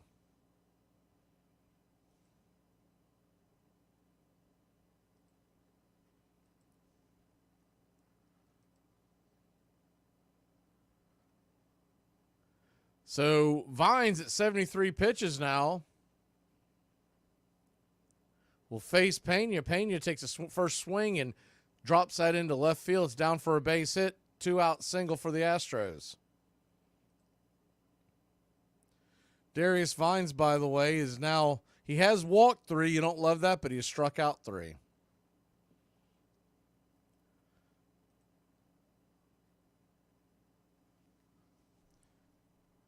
The essential game plan for Vines is going to be to make this start and then probably head back down to the farm. Vines flips it over to first to keep the runner close by, just under the tag. Sweeping tag made by Olsen, but Pena just underneath it.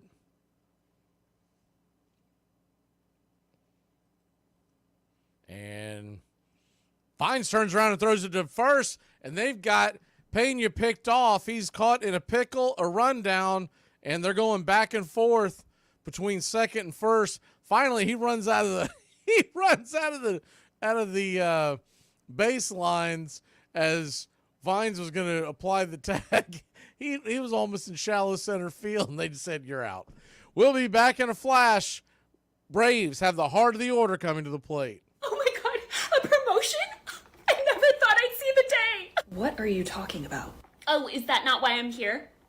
Not even to give me a raise? No, God, your PTO was denied. Okay? Oh, okay. I should have known. Well, it wasn't a request anyways. What? Oh, I wasn't asking for permission. What am I, 12? Well, you can't take it during that time because... You know what PTO stands for? Yeah, paid time. Prepare the others. Okay, I give you a heads up. You're welcome. That's not how it works. I will not be here. Veronica, we're not done here. Good chat, thank you. Bye, bye. Hello? Hi, is Mark there? Yeah? It's me, Shannon. We met at Jack's party. Yeah! How can I forget? Wow, how you doing? I haven't heard from you in, 9 months. Armchair. Brian, we can't hear you. You're on mute. Sorry, I'm a little perplexed because I thought this was our virtual happy hour, so I don't know what. Right? No, this is our morning check-in. This is not a virtual happy hour. Okay, well, I already opened it, so I don't know what you want me to do with it now, but... We can both see and hear you. So, Amanda, I think we need to get HR on the phone. Yep, I totally agree. Kate, you can actually hop off this call if you want. I'm drinking that. Ricky barred profanity and poker playing and liquor. Offered evening lectures on baseball theory called Skull Sessions. Keeping a promise to his mother, managed just 6 days a week, leaving an assistant to take over for him on Sundays. In 1919, the Browns' crosstown rivals, the hapless St. Louis Cardinals, offered him a still bigger job as general manager at double the salary. He would spend the next 23 years with the Cardinals, and in the process, profoundly change the game of baseball. Welcome back to Braves Country Baseball. We've got a pitching change for the Houston Astros. The right-hander Seth Martinez comes in to start the top of the fifth inning. First pitch on the way to Ozzie Albies is swung on and fouled off his instep. It's 0-1.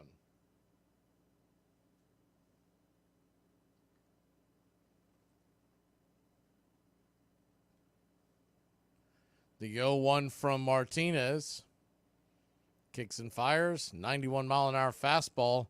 Up and in, 1-1. Says it was 91, but man, that pitch really got in on Ozzie with the quickness. The 1-1. Just misses outside, 84-mile-an-hour changeup. We'll get you dialed into what Martinez brings here in a second. So a 2-1 count. Swing and a miss over the top, changeup.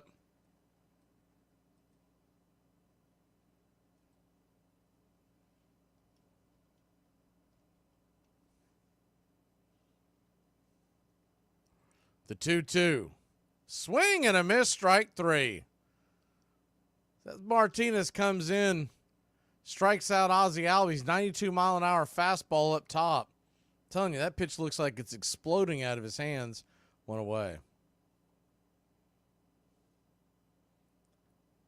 Martinez throws a sinker, a sweeper, a four-seam, a changeup.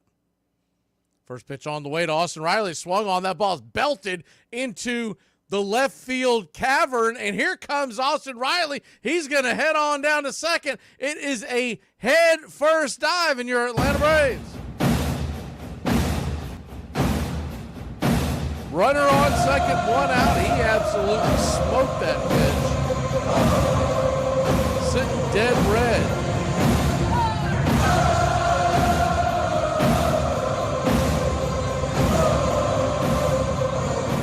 Real quick back to Martinez. His sinker comes in at 89, his four-seam at 91, changeup 84, and the sweeper at 78. First pitch on the way to Matt Olson is outside for a strike. It's 0-1.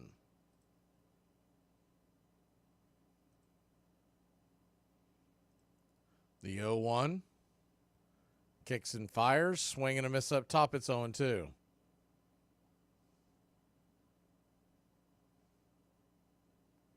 So an 0-2 count. Seth Martinez comes in with a 2.53 ERA on the year. Drafted by the Oakland A's in 2016 out of Arizona State. The 0-2 pitch. Swing and a miss, strike 3. Took something off that changeup, got Olsen out in front. 2 away.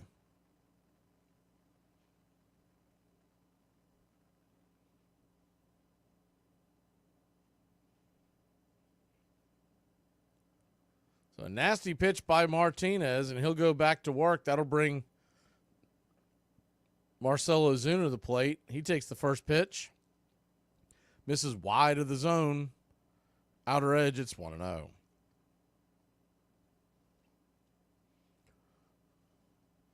Martinez has appeared in 74 games with the Astros since 2021. The 1-0 pitch. Down and away, just grabbed the bottom edge. If that, 1-1. Zuna didn't like it. Looked like it may have touched the bottom of the zone, but it was close. So a 1-1 count. Pitch down and away. That one he did get called for his way, 2-1. They were set up inside. Diaz had to slide over and backhand it. I don't think he was going to get that frame call. So 2-1 to Marcell. Swing and a miss. Sweeper on the outer edge. It's 2-2. Braves will dodge the debut of Justin Verlander. He's coming in off of the IL into the rotation on Friday night for the Astros. The 2-2. Swing and sawed off foul. Do it again. Marcell kind of shortened up his swing on that approach.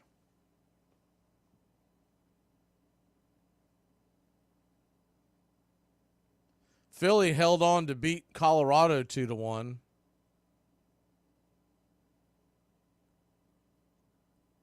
The 2-2. Swing, and that ball is hit hard on the ground, but right at Bregman. Bregman's got it. Flips it over to first, and that'll end the inning. Braves threaten with the Riley double, but can't get him home.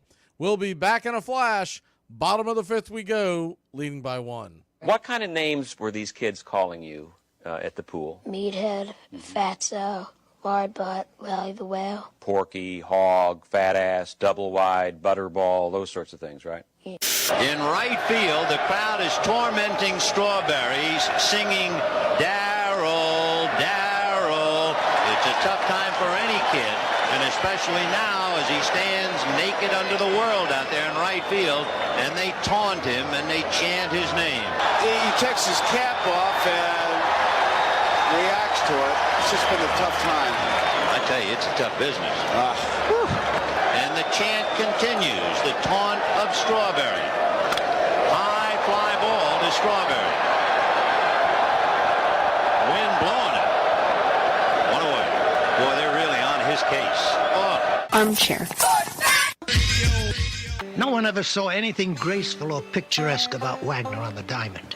His movements have been likened to the gambols of a caracoling elephant. He's so ungainly and so bow-legged that when he runs, his limbs seem to be moving in a circle after the fashion of a propeller. But he can run like the wind. New York American. A Pennsylvania coal miner who had once hoped to become a barber, Wagner became a star in the Iron and Oil League, and in 1900 joined the Pittsburgh Pirates, where he played shortstop for 18 years. He hit better than 315 seasons in a row, stealing 722 bases, setting league records for at-bats and number of games played that stood for 4 decades.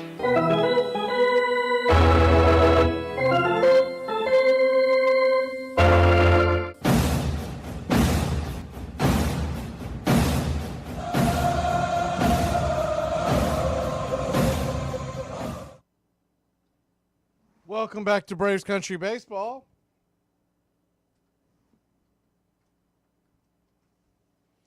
First pitch on the way from Darius Vines is right there for a strike to Abreu. It's 0-1.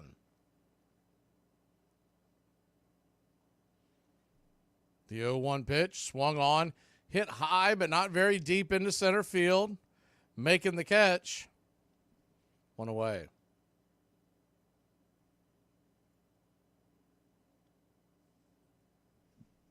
So one down, bottom of the fifth.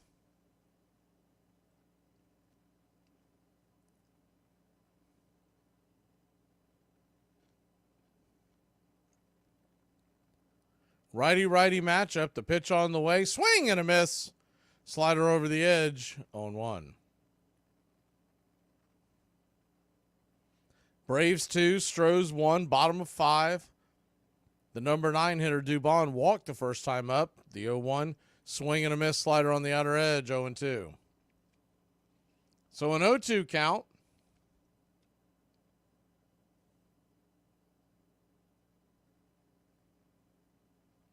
The pitch on the way. Swing and a miss. Strike 3. Chase that cutter down into the way. Just kind of fell off the table 2 away. Vines really looks like he's starting to get into groove, but here comes the top of the order. You wonder how long that leash will be now. You'd love to get through the 5th. Vines is at 78 pitches. If it's a quick 5th, he may be sent back out there, as they're prone to do, to see how he starts the 6th. But he's got to get past Altuve before all that. First pitch on the way to Altuve is just off the plate wide. Cutter misses. It's 1-0.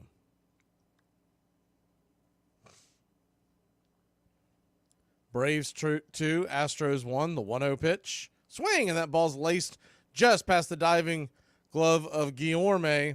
Down for a base hit, and it's a 2-out single by Altuve.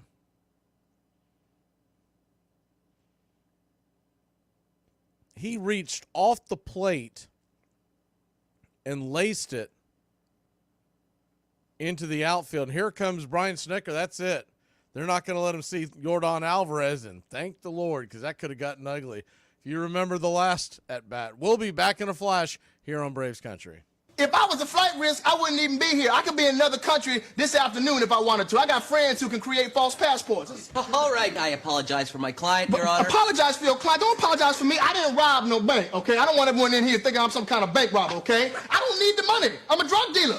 They had played 9 years together, and Big Papi never knew Dustin Pedroia's name. He called me Pee-wee. Catcher comes over to me and goes, "Hey, what's up, Dustin?" I go, "Hey, what's up, man?" David walks over and goes, "What'd he call you?" And I go, "What?" He goes, "What'd he call you?" I said, "Dustin." He goes, "Well, why'd he call you that?" I go, "That's my name." He goes, "Oh, is that right?" I'm like, "Yeah, bro. I played 1,600 games with you. They've actually said it 5,000 times. Now batting, number 15, Dustin Pedroia." And he goes, "I thought it was Pee-wee." And I'm looking at him, I'm like, "You thought my parents would name me Pee-wee?" Armchair. After the 1934 season, Babe Ruth toured Japan with an all-star team. 500,000 fans turned out in Tokyo to cheer the mythic hero they called Babu Rusu. Babe's big bulk, reported the New York Times, today blotted out such unimportant things as international squabbles over oil and navies. "We like to believe," said the Sporting News, "that countries having a common interest in a great sport would rather fight it out on the diamond than on the battlefield." The Americans won 17 of 18 games. Ruth hit 13 home runs. But in one game, a high school boy named E.G. Sawamura struck out Ruth, Charlie Gehringer, Lou Gehrig, and Jimmy Fox before the Americans managed to get a single winning run. Sawamura became a national hero, and the tour sparked the formation of the first Japanese professional league.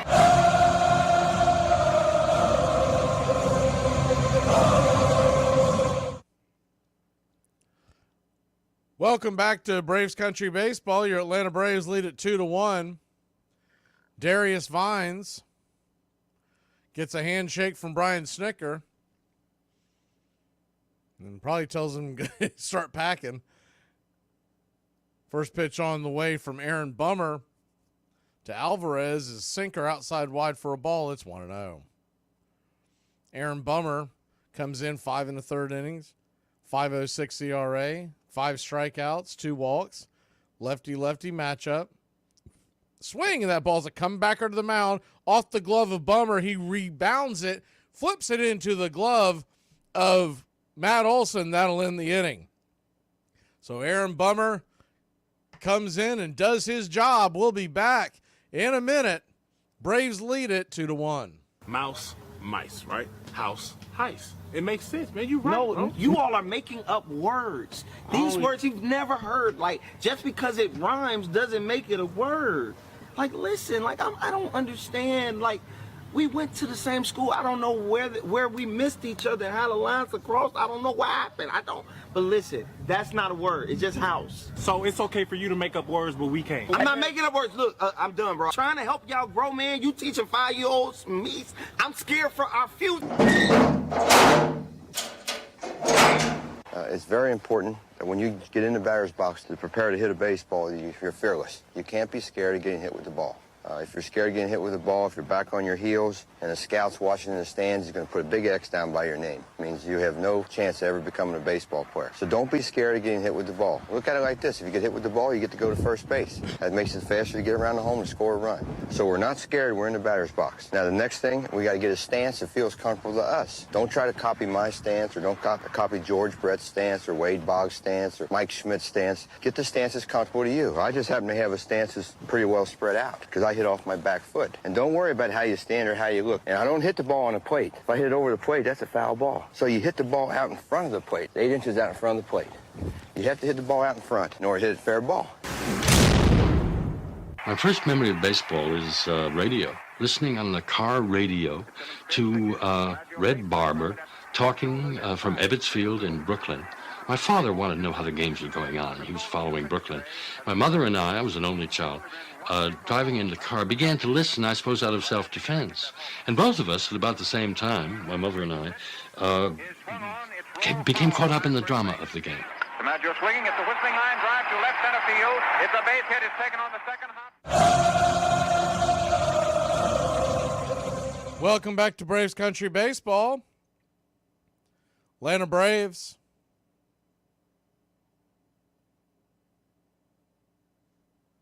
2, Houston 1. We're heading to the top of the 6th inning. Another pitching change. Montero comes in. First pitch, grounded over to second by Harris. It's a 4-3 putout. Easy out, 1 away.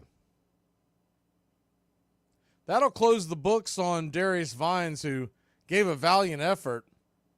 He won't be in line for the win, but you'd love to see the Braves get a win, give him some confidence. Could see him back down the road once again. 4 2/3, 3 walks, 4 strikeouts, 1 earned run, 1 run altogether. First pitch on the way to Travis d'Arnaud is high and inside for a strike. It's 0-1. Rafael Montero's got a 2.45 ERA, .95 WHIP, 3 Ks, 3 walks in 7 1/3 innings so far. The 1-1.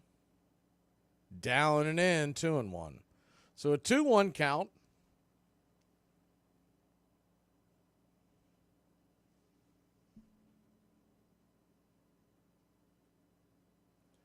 The pitch from Montero. Swing and a miss, 96 up top. In on the hands, just out of the zone, 2-2. Travis d'Arnaud, 1 for 3, hit a double and scored off an error back in the 2nd inning. The 2-2 pitch, swung on, grounded over to third. Bregman's got plenty of time, flips it over to first, gets d'Arnaud by a couple of steps, 2 away. Mets are leading the Pirates 6-3, bottom of the 8th.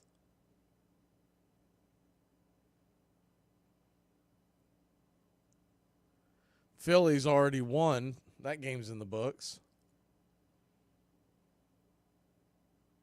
First pitch on the way to Jared Kelenic. Low strike call. It's 0-1. Not sure what he was looking at there. That ball was Out of the zone. The 0-1 pitch. Another low pitch. He almost called that a strike, but it evens up the count 1-1. He went to raise his arm to make the strike call. I mean, that thing's 3-4 inches down out of the zone. The 1-1. Swing and an easy comebacker. Another easy out. Easy inning for Montero. 3 up, 3 down. Braves go quietly in the 6th. We head to the bottom of it. Yo. Hey, I got some news, bro. Katie is no longer my girlfriend. Oh, thank God. I hated that. Jeff? I was gonna say she's not my girlfriend, man. She's my fiance. Hi, Katie. Congrats, guys. Armchair.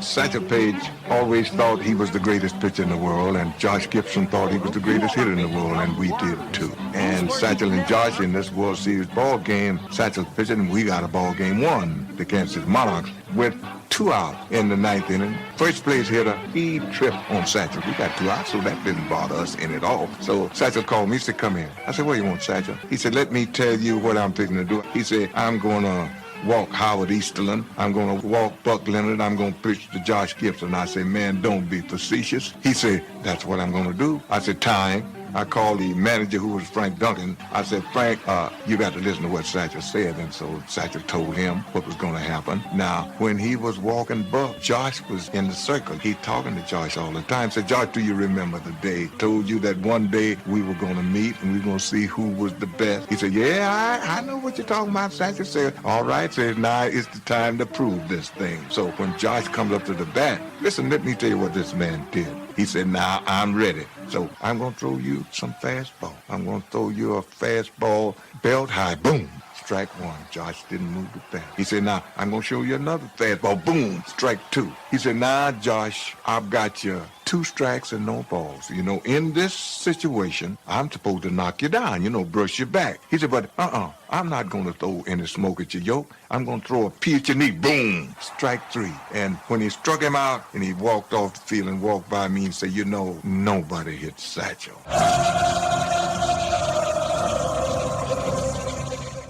Welcome back to Braves Country Baseball.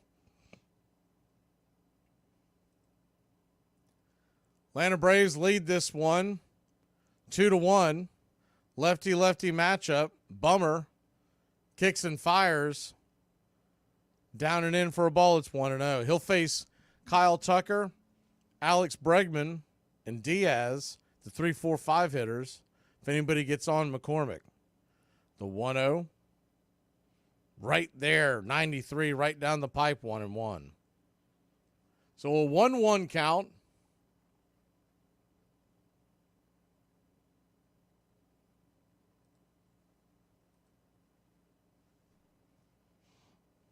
The pitch on the way. Swing and chops it foul. Not a play, it's 1-2.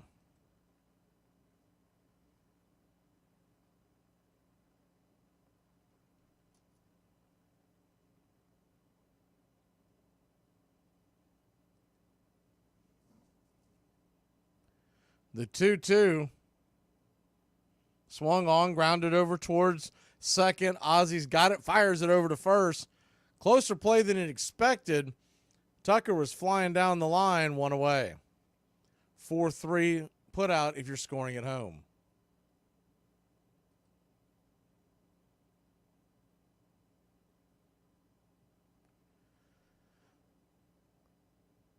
So Tucker heads to the dugout and Bregman will grab the bat. Lefty-righty matchup. First pitch to Bregman.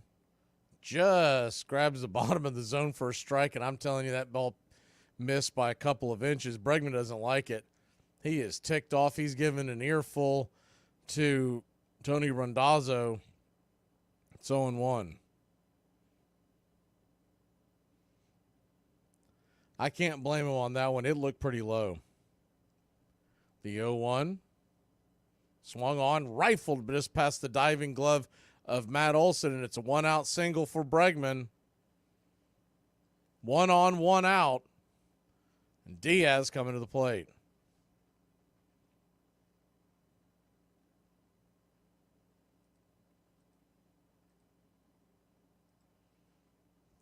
hit that ball hard against the shift. It wouldn't have mattered if we were in the shift or not. That was right in between the 4-3 hole. And that'll be it for Bummer.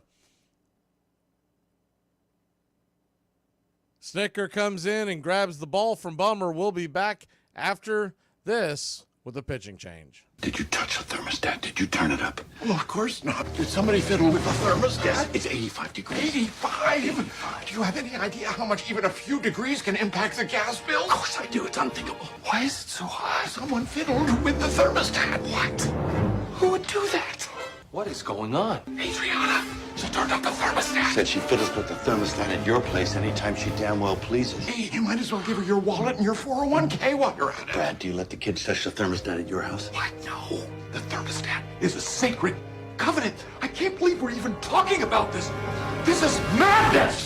Lou Gehrig hit his first career home run on September 27, 1923. He hit his final home run on September 27, 1938. In total, he hit 5 home runs on September 27th. 2 of those came off of Hall of Famer Lefty Grove in 1931 and 1933. Bad check, dumbass. Holy crap! No, it is not a bad check. We just want to say goodnight, and we love you very, very much. What are you doing? Oh, just nailing his window shut for his own good. What if there's a fire? Well, then I guess you can just light your dope with it, dopehead. If you look at pictures of, say, the 1915 Pirates, you're going to see a very different kind of face than you see today. Hard men. Baseball at that point was a way out of the mines. This was a way for immigrant Americans to make a career. And they were tough men. Hungry young men coming after the established older men. Baseball was played with a ferocity of kind of life and death, which in a sense it was for these players. So it represented the rise of American striving in a certain way.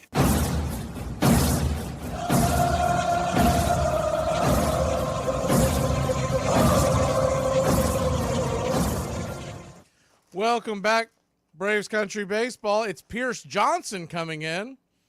Righty-righty matchup versus Diaz. The first pitch on the way is swung on, popped it up, high in the sky, and it's just going to bend out of play about 4 or 5 rows back over the first base dugout, 0-1. Pierce Johnson comes in with a 5.68 ERA, 4 walks, 7 strikeouts, 6 1/3 innings pitched.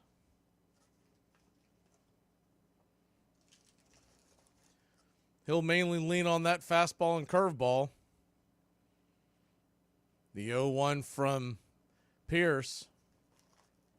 PJ comes set, lets her fly, swing, and that ball's grounded over third. Riley has a 5, 4, 3 inning-ending double play. Beat Diaz by about a half step. I think he thinks he beat it out. So we'll see if Houston wants to challenge this. They are holding it up, and they do want to challenge it, so we'll have to wait to see if they got him. By the naked eye, it looked extremely close. Wasn't sure we were going to get the call. It looks like to me that he's probably safe. Let me see the slowed down version. Oh, yeah, he's safe. I thought it was a little bit of too fortuitous to be able to get that out. Call on the field isn't out. They're going to do a quick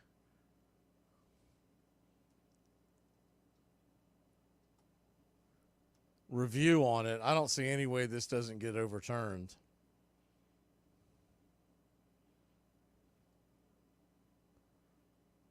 While they review that, and they're coming back on the challenge review, and he is going to be called safe, so they've overturned that call. So 2 outs, runner on first.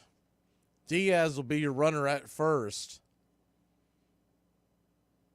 So the hind catcher leading the brigade at first, and Chas McCormick, the left fielder from the right side, stands in, and the first pitch is up and out of the zone inside, 1-0.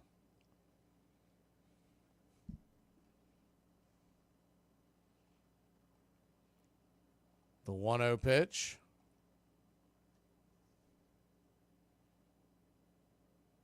It's just nice curveball right there.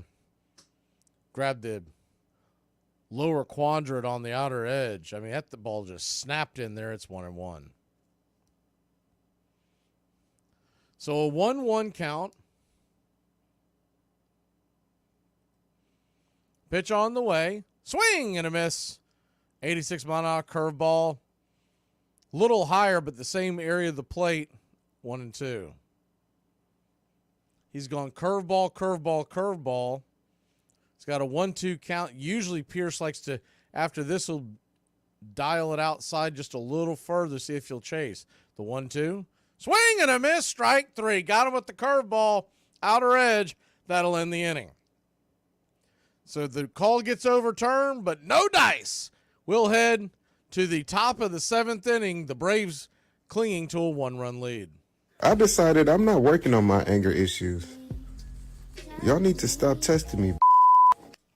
I could really use all of the thoughts and prayers and good vibes you could muster, because I'm about to go into a Trader Joe's on a Sunday, so I'm gonna need the power of God behind me. All right, just wash your hands before you use it. I don't get your germs. Whoa, washing your hands is healthy? I did it because it felt good. I have so much to learn. On June 11th, 1938, Johnny Vandermeer threw a no-hitter against the Boston Bees. Just 4 days later, Vandermeer threw a second no-hitter, this time against the Dodgers. To this day, Vandermeer is still the only player in baseball history to throw 2 straight no-hitters. I had a one-night stand last night, and he says to me, "Oh my God, that was amazing. You want to play a game?" And I'm like, "Yeah, sure." And he's like, "Have you ever heard of the airplane game?" And I'm like, "Sounds kinky, but no. How do you play that?" And he's like, "You take the off." After Cleveland's great pitcher Addie Joss died, his fellow ball players staged a benefit game to aid his widow. All the great stars came. Walter Johnson, Smokey Joe Wood, Napoleon Lajoie, and Ty Cobb. The game was a great success. They managed to raise $12,931, but it only increased the players' anxieties.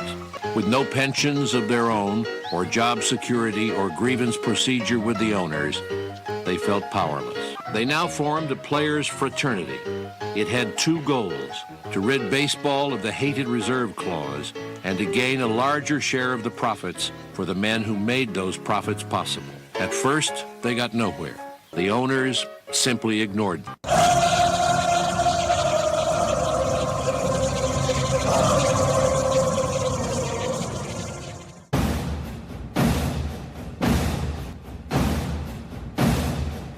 Welcome back. Top of the 7th inning. Luis Guillorme made the batter. Montero fires the first pitch, misses for a ball. It's 1-0 pitch. High and out of the zone. 95-mile-an-hour fastball, 2-0. So a 2-0 count. Montero comes set. The pitch. Swing! And fouls it down the line. 95 miles an hour, 2-1.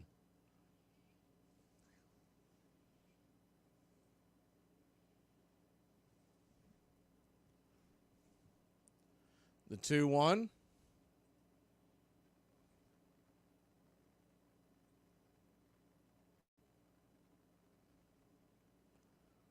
Pitch on the way, right there.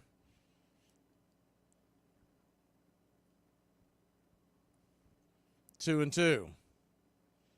So a 2-2 count. Pitch on the way to Guillorme. 96-mile-an-hour fastball. Just able to fight it off, back foul. We'll do it again.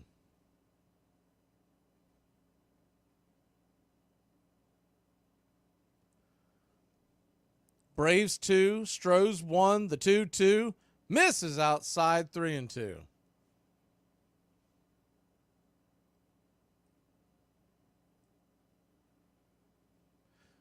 The payoff pitch.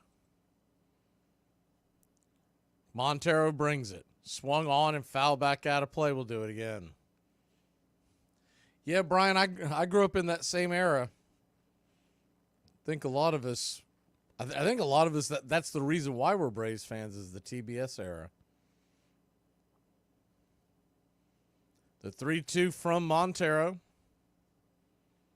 Turns. Cox deals. Swing and a miss, strike three. 96 miles an hour in on the hands, low in the zone. One away. Nice pitch by Montero. So they're going to ask Montero to get a couple of innings here. He'll stay in to face Ronald Acuna Jr.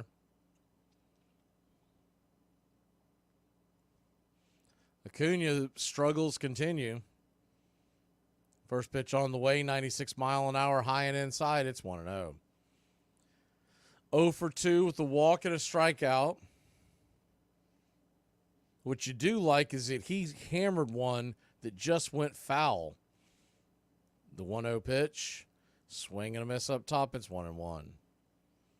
He's well aware he doesn't hit one out yet, and I'm sure that's weighing on him after going 40-70 last year. The 1-1, swing, and chops that on the instep, 1-2. So a 1-2 count.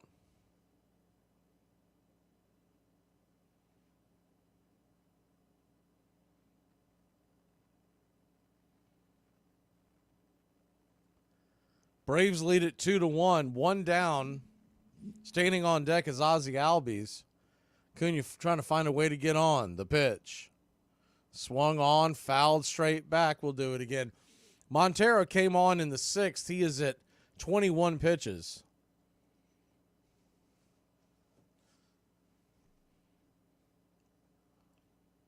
The 1-2. Montero turns and fires. Swing and fouls that out of play. Acuna just getting enough to stay alive. Be the 6th pitch of the at-bat coming up. It's four seam, mixed in one changeup so far. The 1-2 pitch. High and inside. Ball 2, 97 miles an hour. Just under the letters of Ronald Acuna Jr. Had to spin around to get out of the way.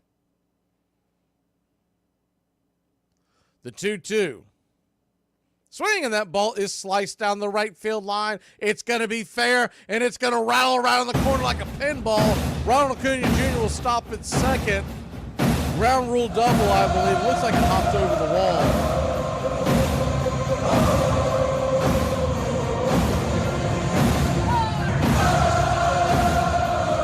Taking another look at that. Get a better view down the right field line. It bounced about 10 feet and then inside the line that bounced over the right field wall just before you get to the corner. So runner on second, one out. First pitch on the way to Ozzie is a swing and a miss strike, 95 miles an hour. It blew it right by him. It's 0-1. Kind of a bad break for Atlanta because if that ball stays in the field of play, Acuna's on third. Not saying he won't go here. That would have been a triple. The 0-1 pitch. Swung on, swatted, foul down the first base line. It's 0-2.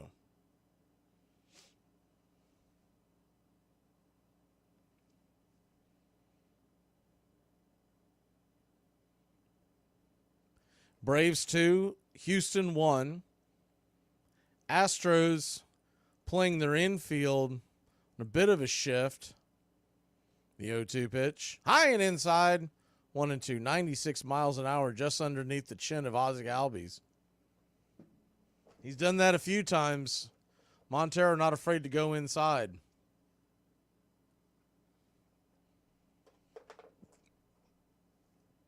The 1-2 pitch. Outside wide. 2-2. They check down the third base line, but Phil Cousy, third base umpire, says no dice. So a 2-2 count.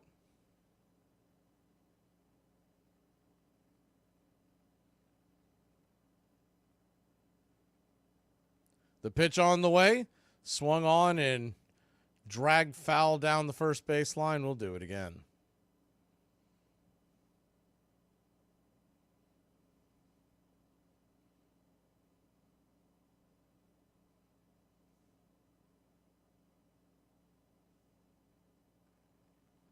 2-2 pitch. Misses high and out of the zone. 3-2.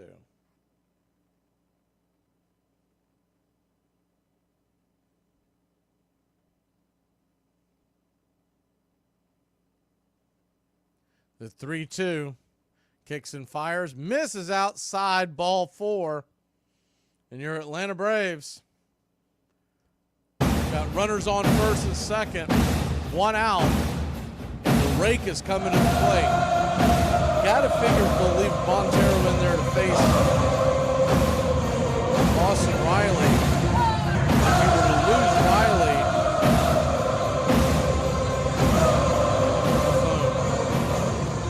see if they're going to come out there and make a... No, it's just the pitching coach going out there to talk to him real quick. Houston Astros pitching coach Joshua Miller's out there. It's hard to tell because everybody's wearing 42 today, so I wasn't sure if that was the manager Espada or not.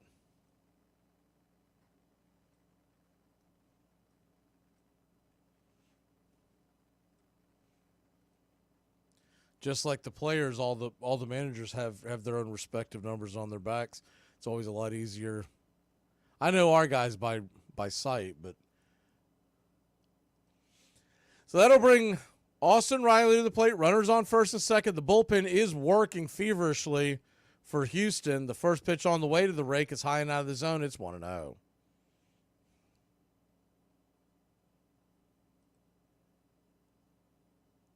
Austin Riley, 846 OPS. The 1-0 pitch. Montero fires it inside. 2-0. So a 2-0 count. Olsen stands on deck.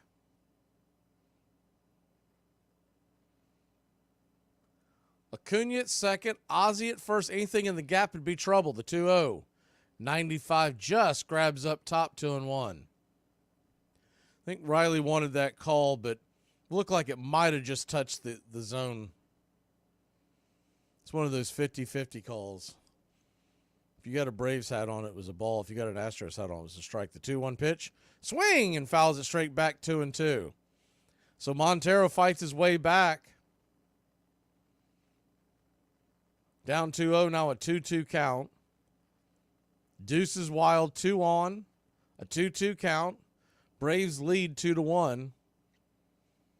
Matt Olson looms on deck. The pitch. Swing, and fouls that back, 97-mile-an-hour fastball.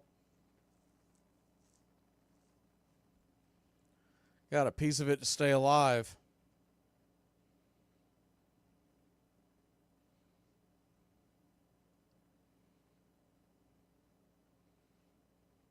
The 2-2.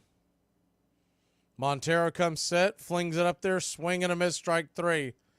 94. Just over the hands, 2 away. And they do have a lefty working in that bullpen. You wonder if Montero, I doubt Montero is going to stay out for this one. We'll see what happens. Yep, that's it. Montero is going to head to the showers. Braves knock him out of the game. We'll come back, and Olsen will see if he can do damage against the lefty. Hey, y'all, if you're looking for a wife, go check Tinder, man. You wouldn't believe it. In fact, my neighbor's wife was on there. My boss's wife was on there. Hell, my preacher's wife was on there. 20 minutes later, I even found my wife on there. That's the place to look for a wife, y'all. If y'all see anybody over the age of 30 out past 9 p.m., just know that they 100% took a nap earlier that day. We're going inside them. We're going outside them. Inside them and outside them. And we're not going to pass. We're going to get them on the run. We're going to go, go, go, go. Don't be open-minded. Make the same mistakes your father made. Be a man. Hey, can I tell you one thing? That's 3 holding penalties on 1 football team in a quarter and a half. That ain't funny. Hey, Braves Country, this is Mac Magee with Braves Country Radio. We're bringing you pitch by pitch, play-by-play of your Atlanta Braves all year long. Please like and subscribe today. It's free, and it helps us bring you more of the game we all love. Braves Country Radio, your home for the classic call of Braves Country Baseball.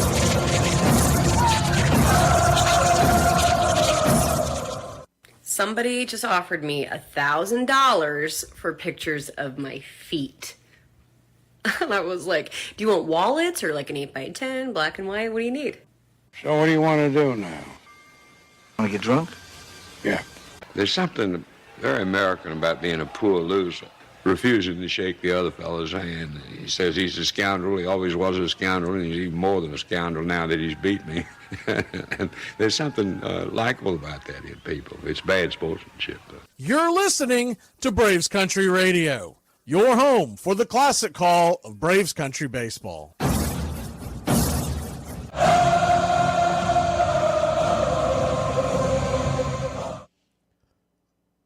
Welcome back to Braves Country Baseball. Brian Abreu, so it'll be the right-hander coming in to face Matt Olson. First pitch on the way to Olson. Swing, and that ball's hit hard on the ground, but it's an atom ball to Altuve. 4-3 putout will end the inning. Braves put a couple on but failed to score. We head to the bottom of the seventh. Get up and stretch, Braves Country.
Welcome back to Braves Country Baseball. First pitch on the way from Johnson to Pena is there for a strike. It's 0-1. The 0-1.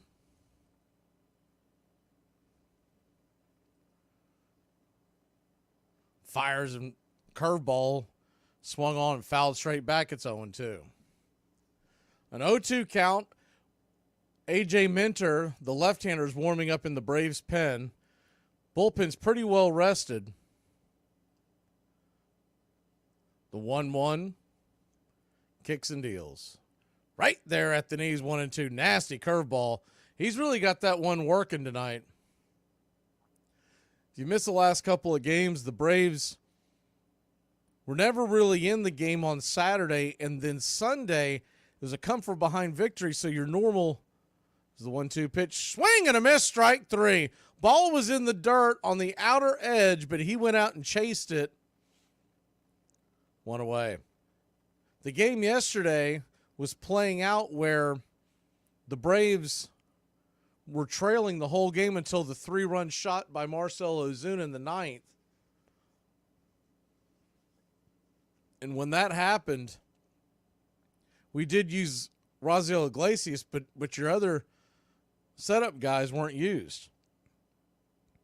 First pitch on the way to Abreu. It's right there at the knees for a strike. It's 0-1. Get you caught up here in a second, Robert. The 0-1. Swung on, grounded over to first. Matt Olson steps on the bag. G3 in your playbook. 2 away. Braves scored both of their runs all the way back in the second inning.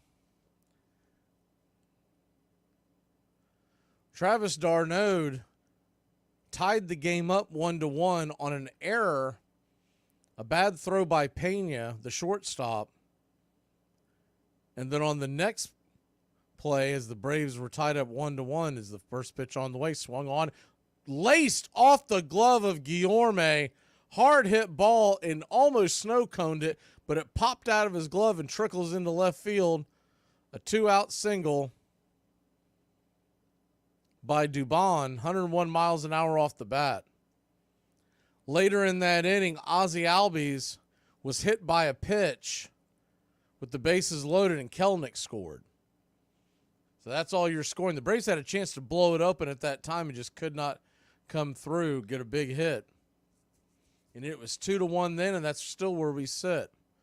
But now, top of the lineup for the Astros, Jose Altuve, who's 2 for 3, just took a wicked hack at that pitch, banged it down the third base line. It's 0-1. He came out of his shoes on that one.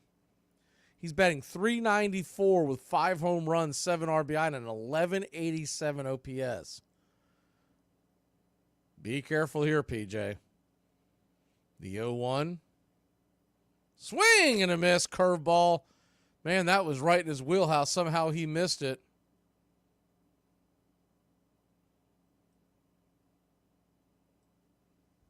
Oh, 0-2. So an 0-2 count. 2 runs, 6 hits, no errors for the Braves. 1 run, 6 hits, 1 error for the Astros. Game where you expected a higher scoring game. It's been a bit of a pitcher's duel. The 0-2. PJ comes set. Way outside, wide, 1-2. 96 mile an hour fastball. He was trying to dot the outer corner. Might have put a little too much mustard on that, couldn't control it. The 1-2. The pitch. Down and in. Did he go around? He did not. 2-2. Curveball was down below the knees. The Mets held on and won. They beat the Pirates 6-3. The Phillies win 2-1 against the Rockies.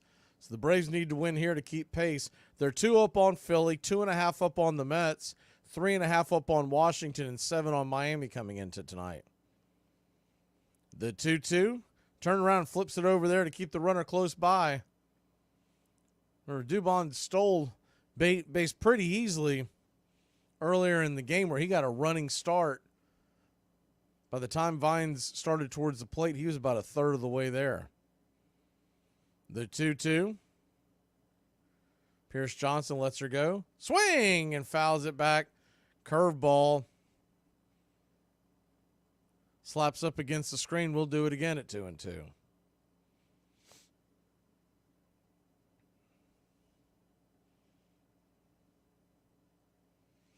So a 2-2 count.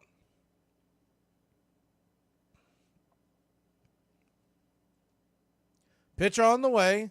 Swung on, foul back, 96 mile an hour fastball. Comes right inside. Right in his kitchen. Braves 2, Houston 1. Bottom of the 7th, 2 outs. A 2-2 count.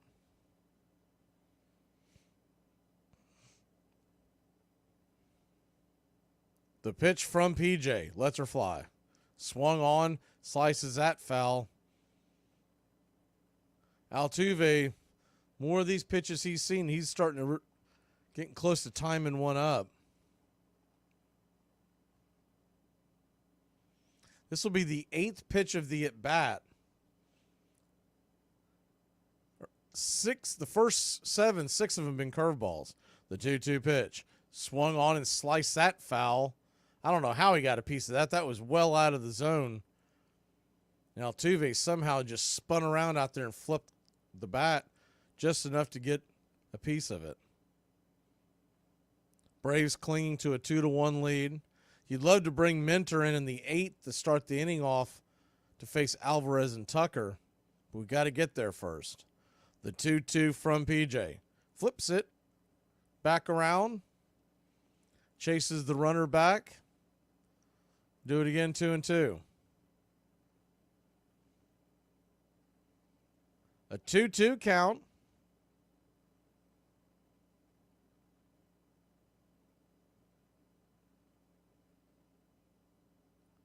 The pitch.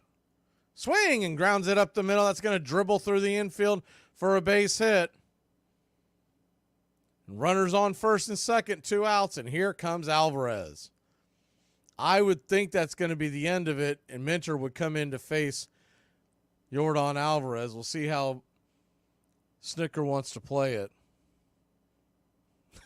PJ, I just noticed PJ, when the ball went by his back foot, he tried to kick save it. Nowhere near it. Yep, we'll get a pitching change. We'll be back in just a moment. AJ Minter comes into the pen. While that's going on, Jackie Robinson Day. We'll play this one more time. Jackie by DM McGee, 2024. Long before boycotts, from back of the bus, led by Rosa and King, Jackie and Ricky agreed to the terms and broke barriers on April 15th. Let's not forget Leo and Pee Wee Strong Front, showing the fans there was love. By absorbing the hate the best they knew how, shielding the noise from above. It all took its toll, the burden he carried, knowing it was larger than one. To shatter the glass, restraints of the past, turning cheek, responding to none. He lives in the hall, not just for the feat of changing the world once known. Jackie was great, the field and the plate, and flew around bases towards home. A flawless blend of courage and skill, a hero emerged from the ire. With legions of fans and players alike, generations his story inspired. We don 42 every April 15th to honor the youth that he gave. Disguised as just baseball, but Jackie's first game pioneered the road that was paved. Jackie by DM McGee, 2024.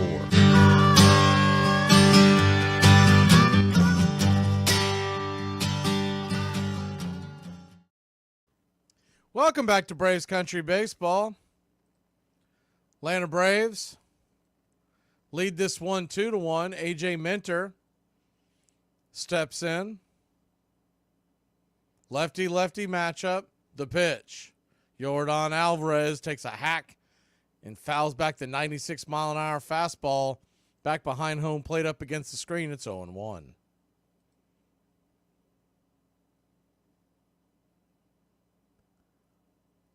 Runners on first and second, 2 outs. Lefty-lefty matchup. The pitch. High and out of the zone, 95 miles an hour. Over the plate, but about eye high, 1-1.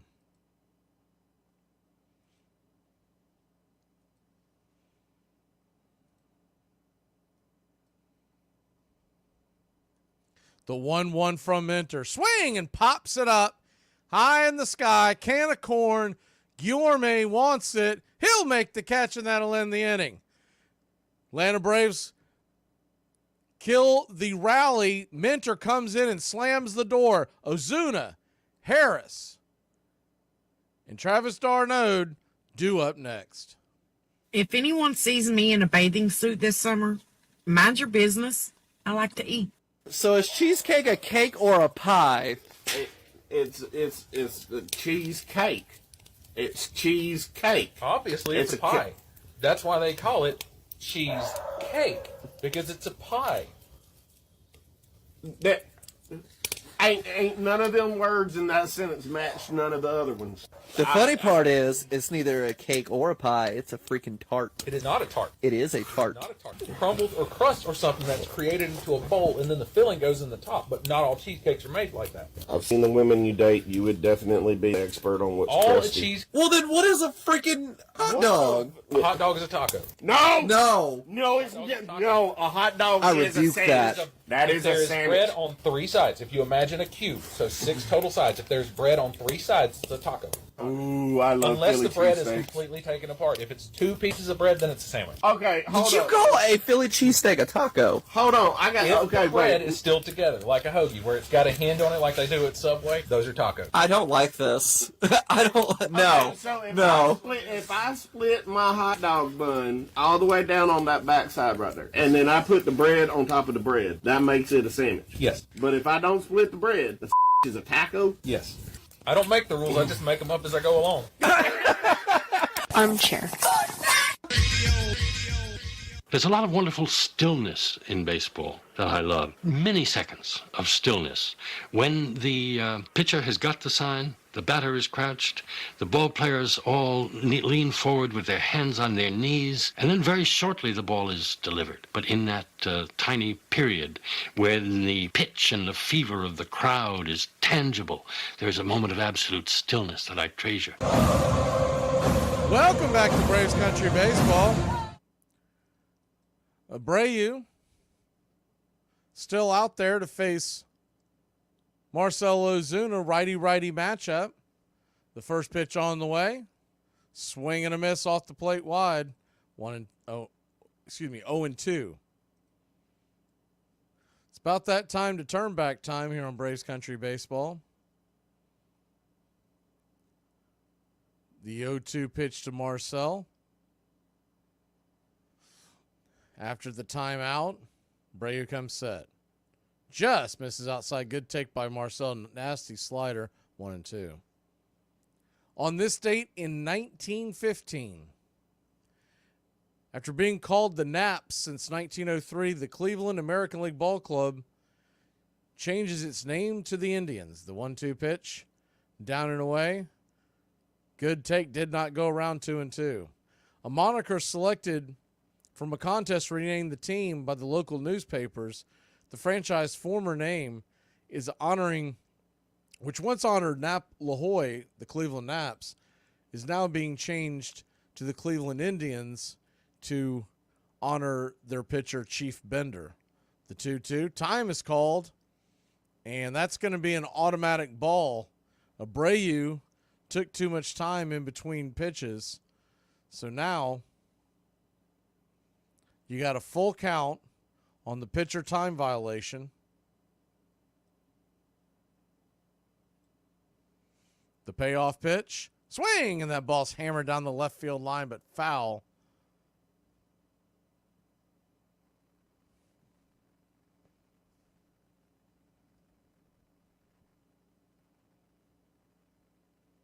Full count. Marcell Ozuna 0 for 3. The payoff pitch. Inside ball 4. Marcell Ozuna will head on down to first. Leadoff walk. I'll tell you right now, that was a close pitch. I wasn't sure he was going to get the ball. In fact, Diaz thought he got it. He was going to get the frame. That was mighty close. Nerves of steel by Marcell to take that pitch. Either that or he was just so fooled he couldn't pull the trigger anyways. That'll bring Michael Harris to second at the plate. Harris takes the first pitch, 97 miles an hour, right down the pipe for a strike. It's 0-1. On this date, 1915, Giant southpaw Rube Marquard no-hits the Brooklyn Robins. The 0-1 pitch. Inside, 97 miles an hour, 1-1. Robins, which would later be known as the Trolley Dodgers and then just the Dodgers.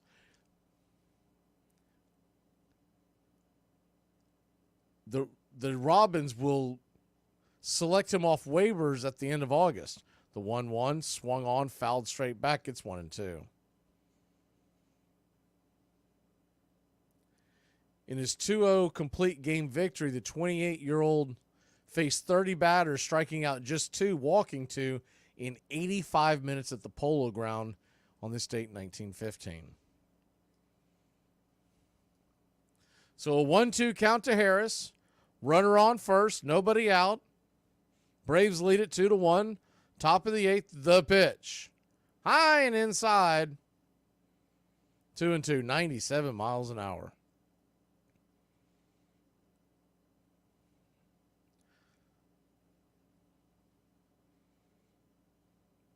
Righty-lefty matchup. Standing on deck, Darno, the pitch. Swing! And that ball's belted deep down the right field line, but plenty foul. It goes into the upper deck of Minute Maid, but nowhere near being fair. I mean, that ball took a ride. I don't know if I've ever seen a ball hit up there. It's the very top tier of the stadium. The 2-2, high and inside, ball 3. So another full count.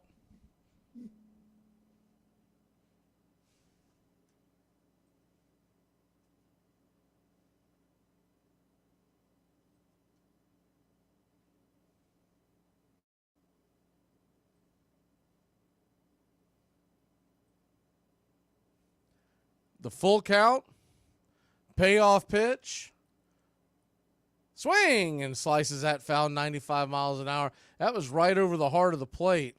Just couldn't time it up.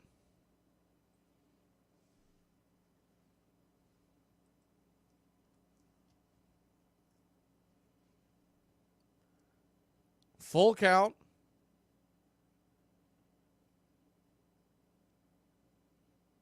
Righty-lefty, the pitch. Swung on and slices that foul. Goes to the slider this time.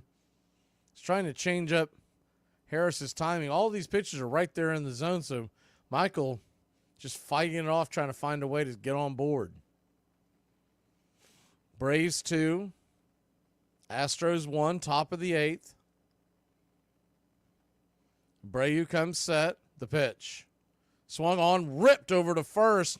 And they're going to double off Ozuna. Hard hit ball right there at first base. And it was grabbed by Abreu. And he reached, the ball actually hit the ground. I think Ozuna was confused on whether or not it hit the ground or not. Either way, he got tagged out. So a double up. Just bad luck there, standing at the wrong place at the wrong time. First pitch on the way to Travis d'Arnaud is down and away for a ball. It's 1-0.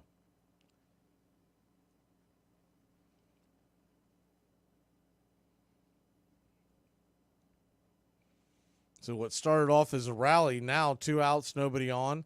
Top of the 8th, the 1-0 pitch in the dirt. Good block. 2-0.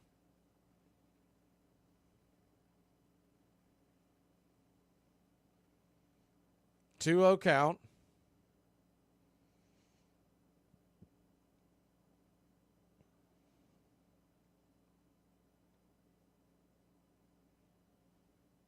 The pitch. Right there. Nice slider. Intercut 2-1. Dodgers and Nationals are tied up 1-1 in the second. St. Louis 1-0 over the A's in the fourth.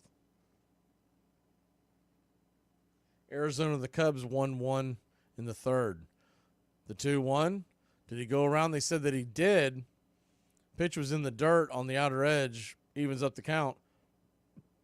2-2.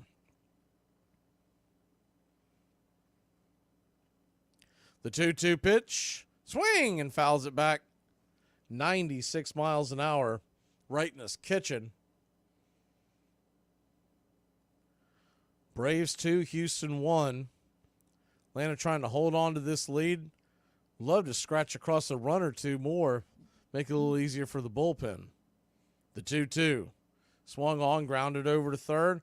Weak hopper, two-hopper to Bregman. He flips it over to first, and it's a 5-3 putout to end the inning. The heart of the order is due up for the Astros as we head to the bottom of the 8th. Hey, Dad. Hey, what's going on? I'm really down.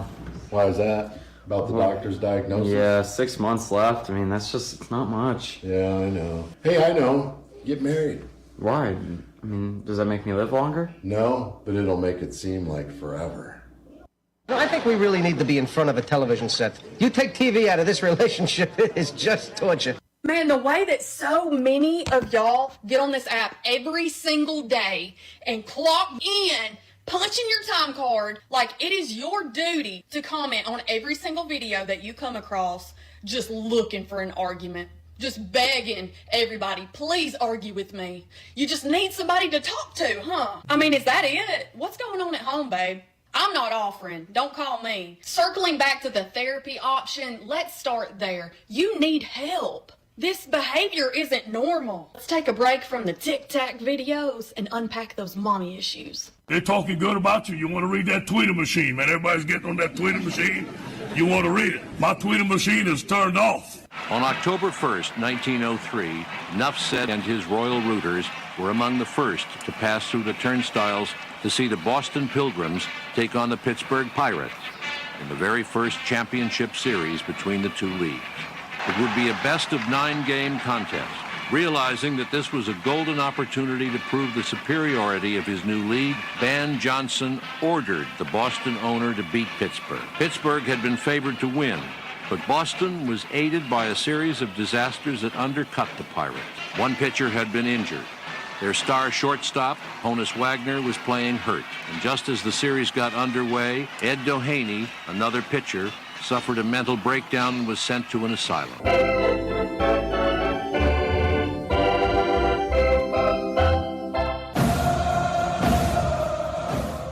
Welcome back to Braves Country Baseball. A.J. Minter will go back out there to face Kyle Tucker. Now, whether or not he'll be out there past that, because you got five righties due up after that. Remains to be seen, though. Minter is not known as a left-handed specialist. Really just comes down to how much they want to use him here. He's only at 3 pitches, so we could see him for the whole inning.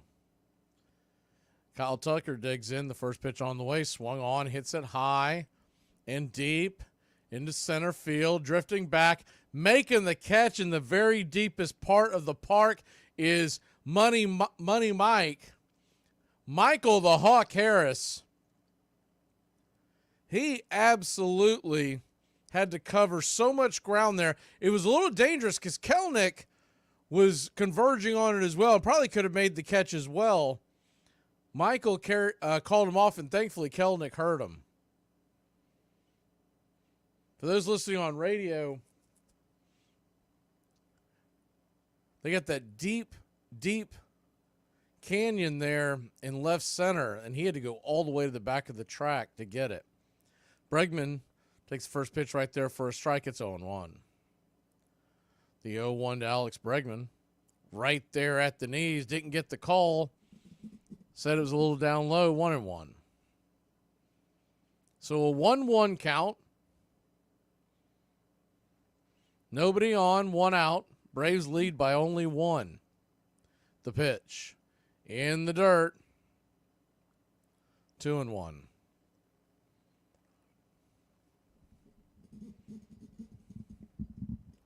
You make the argument this is the most important part of the game outside that matchup that Minter came in to get Alvarez in the last inning, Is the 2-1 pitch. Swing and rifles that foul back 95 miles an hour off the mask of Travis d'Arnaud. He doesn't miss a beat. It's 2-2.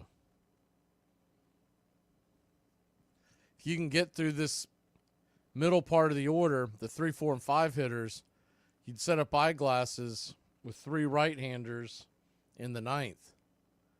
The 2-2 pitch. Swung on and fouled straight back. 96 miles an hour. So the 2-2 to Bregman.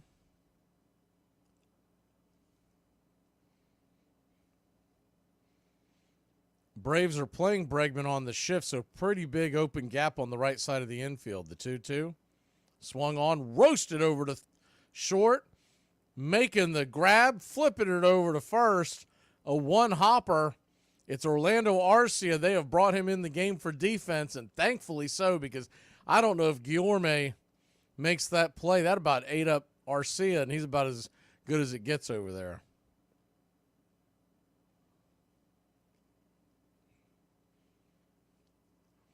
They wanted to get Guillorme some at-bats, because you have a guy sit on a bench that long with no at-bats, you worry about the rust. First pitch on the way to Diaz, the hind catcher, is outside wide for a ball. It's 1-0.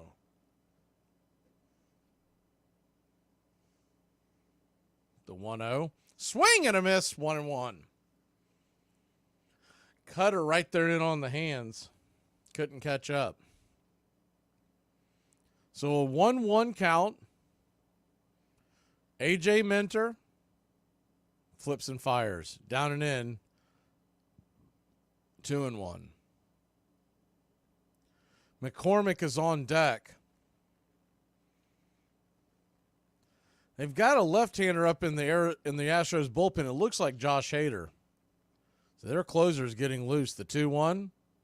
Swung on, chopped foul down the third base line. 2-2.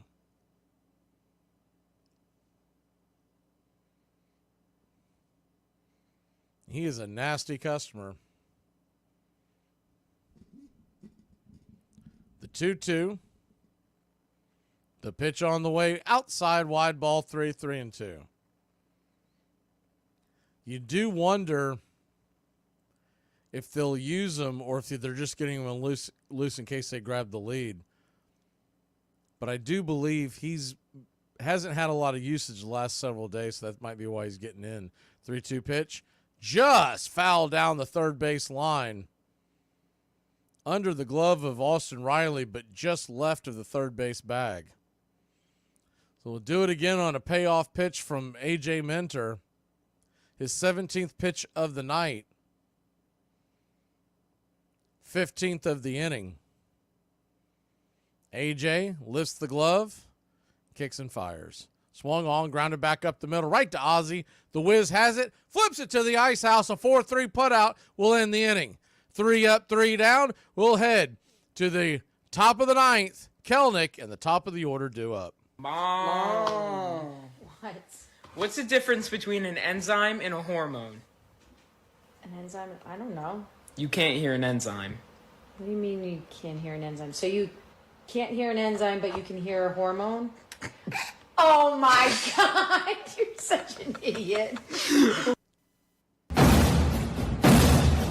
Hey, Braves Country, I'm Mac Magee. Join us for Pitch by Pitch, Play by Play, the classic call of Braves Country baseball. We're bringing you Atlanta Braves baseball all year long. Jump into our pregame show, Braves Country Today, just before first pitch.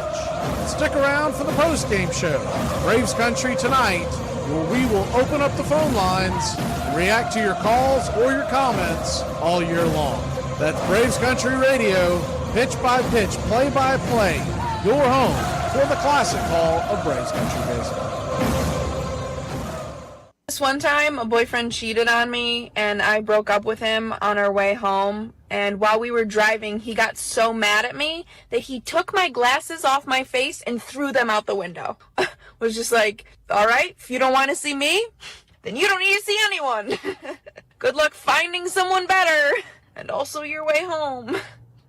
you, John. This portion of the show is being brought to you by the best things in life, which are still free with minimum purchase at participating dealers. The Cubs' pitching mainstay was an Indiana farm boy, Mordecai Peter Centennial Brown, better known as Three Finger Brown, because of a boyhood accident with a feed cutter that destroyed most of his right index finger, paralyzed his little finger, and gave him a devastating curveball. Brown won 20 or more games, 6 years in a row.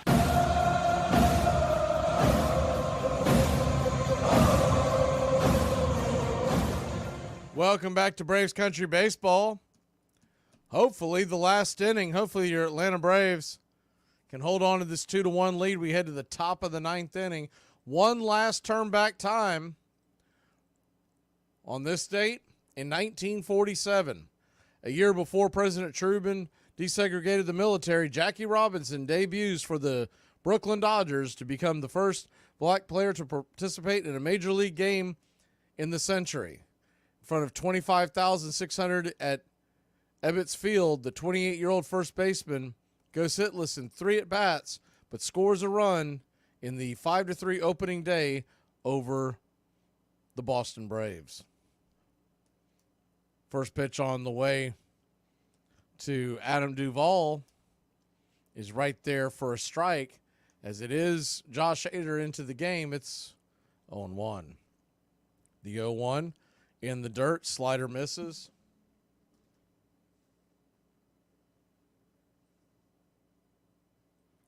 So a 1-1 count.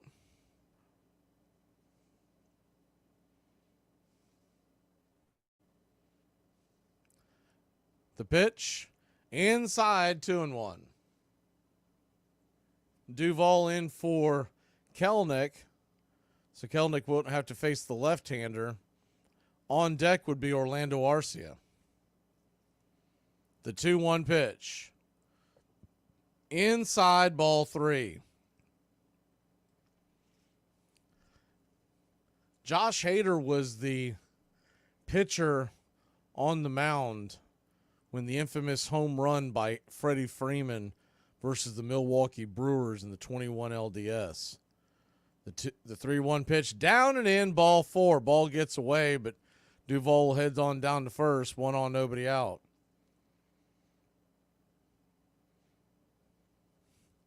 That was the game winner in the bottom of the 8th. Series clincher. Will Smith came in to shut down the side in the 9th.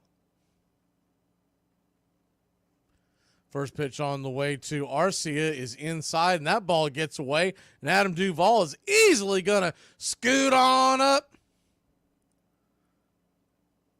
to second base. That pitch was wide, but really it was a bad grab by Diaz. I mean, he's just trying to backhand. It's the 3rd or 4th time he's done that tonight, but the first time with runners on.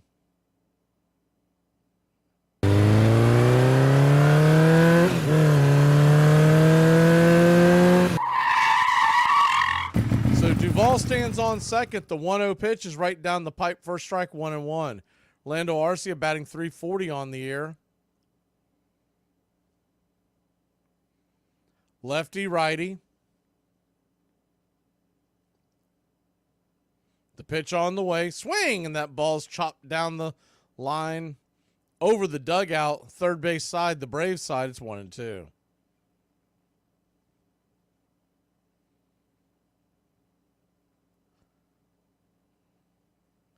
Hader steps off the mound for a second to grab the rosin bag.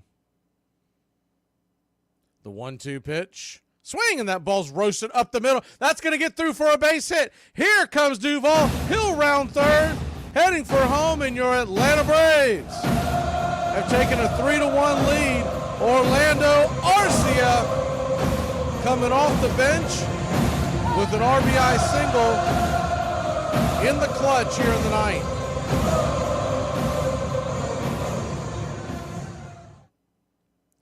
I know they want to get those at-bats for Guillorme, but I really hated to see Arcia on the bench when he's hitting .340 tonight.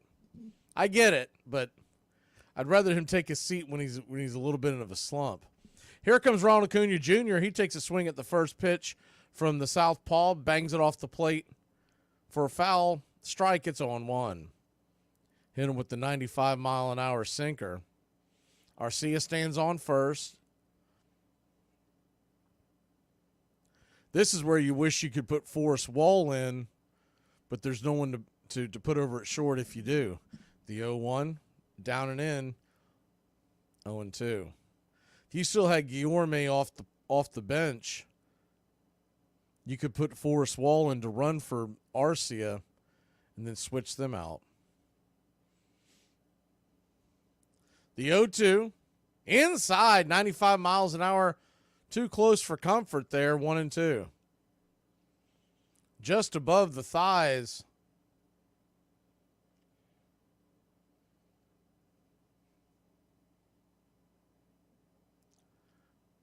Braves 3, Houston 1, the 1-2 pitch swing, and that ball's hit up the middle. That's going to get through for a base hit. Your Atlanta Braves had runners on first and second.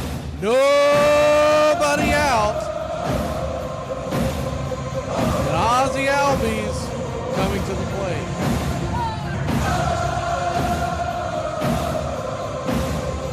The ball was smoked up the middle. Hader was coming through on his follow-through, kind of had an Olay. He didn't have his gloves set up in the right position, so he was kind of in a damned if you do, damned if you don't. It got past him and went through the infield. San Fran beat the Giants, by the way, 4-3 tonight.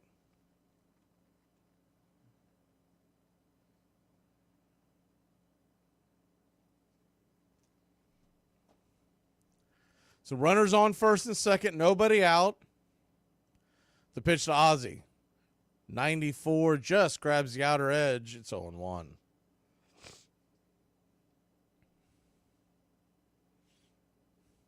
The 0-1. Pitch on the way. Swing and fists it foul back out of play.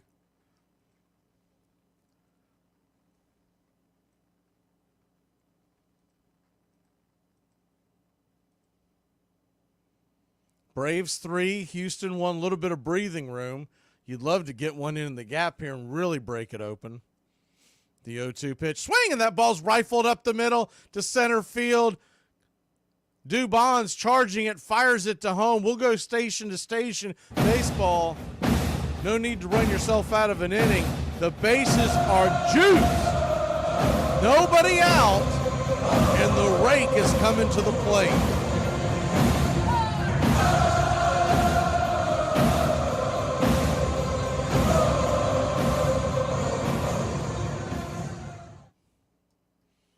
Good piece of hitting by Ozzie.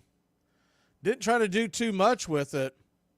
That'll bring Austin Riley to the plate. Austin Riley takes a swing and a miss at the first pitch in the dirt. Kind of a half-hearted swing. It's 0-1.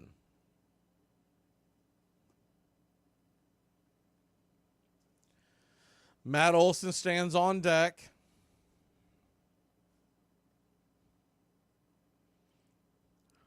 The pitch on the way from Hader is in the dirt, 1-1. So tried to get him to chase that slider again.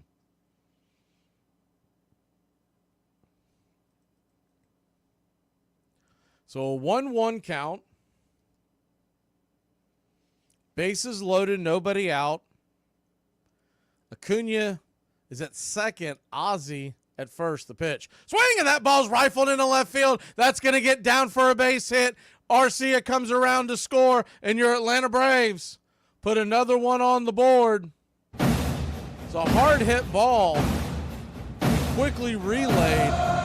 You don't see it often, but we went station to station with Acuna at second.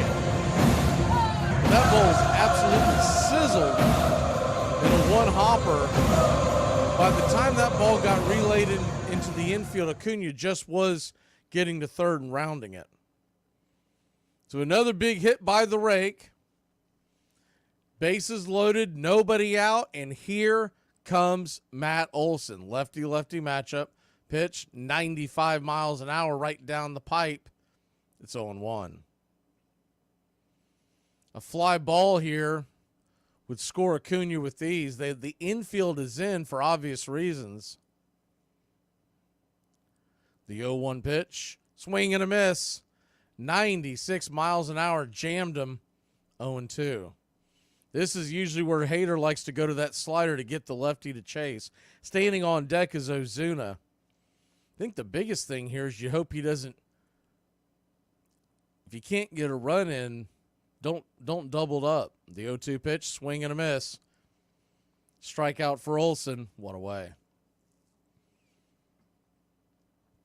You hate to see that, but at the same token, sometimes a strikeout can keep the rally going. Looks like they're going to head to the bullpen one more time. They got the big zoo looming at the plate, and they don't want the left-hander Hader to face them. We'll be back in a flash to introduce the new arm when we come back. I don't know who put me on the list to work for a living, but it's rude. I called you like 5 times and you ain't answered the phone because my been on Do Not Disturb all day. Well, people can't get in contact with you if you always got your on Do Not Disturb. I know, ain't it just wonderful? That's the point. Here are some facts about Ireland that you may not know. Fact number 1. There are more Irish people abroad than there are in Ireland. There's over 80 million people worldwide that claim Irish heritage, and there's only about 6 million of us at home. The President of Ireland actually has very little power. The Taoiseach holds all the power as head of government. Ireland's patron Saint Patrick, the great man, was actually born in Wales, not Ireland. But like everyone else, he claims to be Irish. The submarine was actually invented in Ireland. The holiday Halloween, which is very heavily celebrated all over the world, actually originates in Ireland, derived from a Celtic celebration called Samhain. So you're welcome. And finally, for all the Americans out there, that White House where your president sits in, yeah, that was designed by an Irishman too. Let me sum it up. Twitter is stupid, and Instagram is Twitter for people who can't read. The magnitude of the conspiracy stunned the baseball world. The Louisville Grays suspended the accused players, who claimed they had only done it because their owners had failed to pay them their wages. Devlin was brought before National League President William Hulbert. Devlin was in tears. Hulbert was in tears. I saw Hulbert take a $50 bill and press it into the palm of the prostrate player. And then I heard him say, "That's what I think of you personally. Damn you, Devlin, you are dishonest. You have sold a game, and I can't trust you. Now go and let me never see your face again, for your act will not be condoned so long as I live. Albert Goodwill Spaulding." Brandon Belak is coming in to face Marcell Ozuna. Belak, 9 2/3 innings, a 6.52 ERA, and a 1.66 whip. But baseball's a funny game. We'll see how Marcell matches up with him.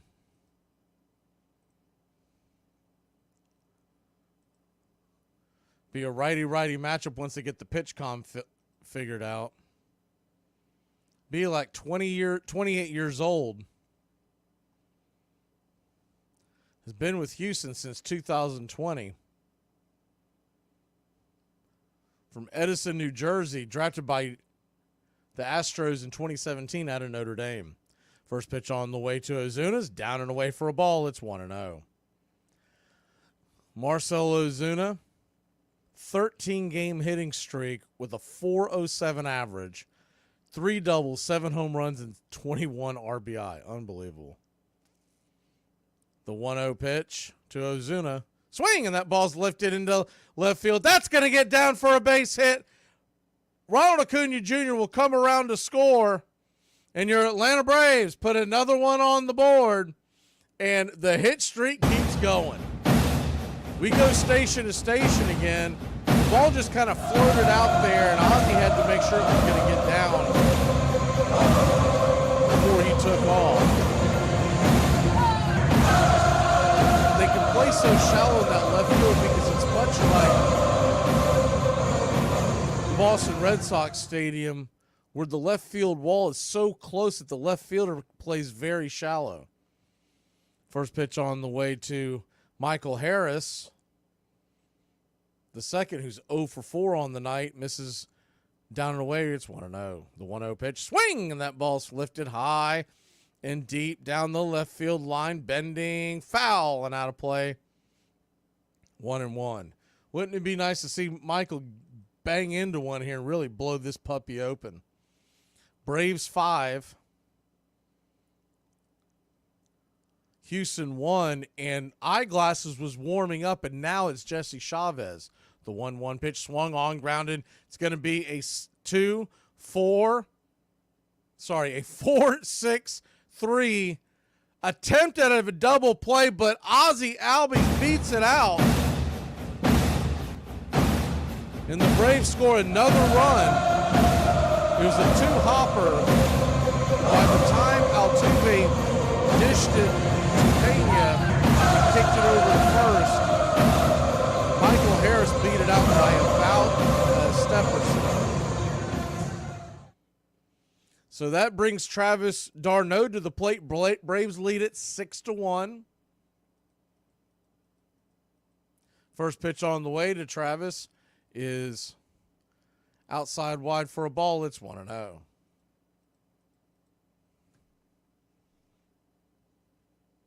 Runners on the corners, 2 outs. Travis could really blow this puppy open with a double, because Harris would score for sure. The 1-0 pitch, down and in, 2-0. 2-0 count to d'Arnaud. Standing on deck is Adam Duvall. The 2-0 pitch. Swing, and that ball's lifted high and deep into center field. Going back on the deepest part of the track in the entire building. Dubon will make the catch to end the inning. Man, did Travis give that a ride. We'll be back in a flash. Atlanta leads it 6-1. But how old are you? Well, I know you were looking for someone early to mid-20s. I'm slightly older. Right. How old? I just turned 29. Recently? Last year. So you're 29? Last year. And how old are you, like, right now? 1 more year older. So 30. Yeah. 32. This portion of the show is being brought to you by whatever we have in stock are us. Your one-stop place to shop for whatever we happen to have lying around at the time. You're playing with my mind. I'm trying to play with your body. I knew it. You're trying to seduce me. Well, of course I'm trying to seduce you, for God's sake. I'm doing a damn poor job of it. Aren't I pretty? God, I think you're real cute. Cute? Baby ducks are cute. I hate cute. What to do when your child hits. I'm pretty sure I already know what to do, but let's see if we're on the same page. If you don't know me already, I help people parent better. Help people parent better?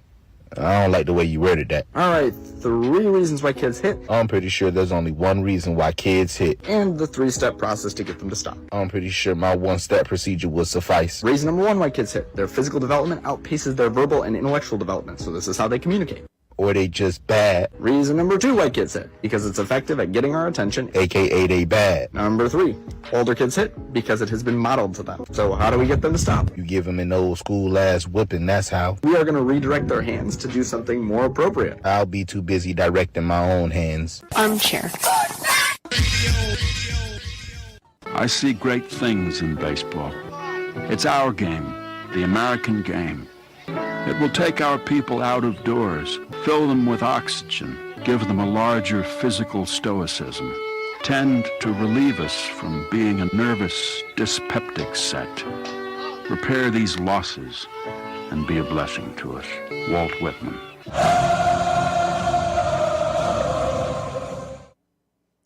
Welcome back to Braves Country Baseball. Got a pitching change coming on. Jesse Chavez will be asked to slam the door here as your Atlanta Braves lead this one now 6-1. Adam Duvall will be your left fielder. Jesse Chavez, the pitcher. And, of course, Arcia still at short.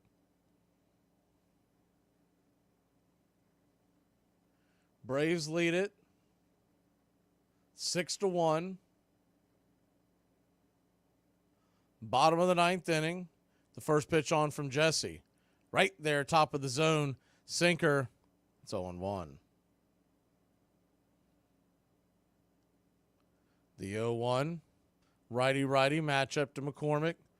Right down the pipe for a strike. It's 0-2. So an 0-2 count. If you're just joining us, the 0-2 pitch. Just outside wide. 1-2. Cutter misses. Darius Vines pitched a pretty good outing. The 1-2 pitch sawed off right up against home plate umpire again. Man, Tony Randazzo's taking a beating.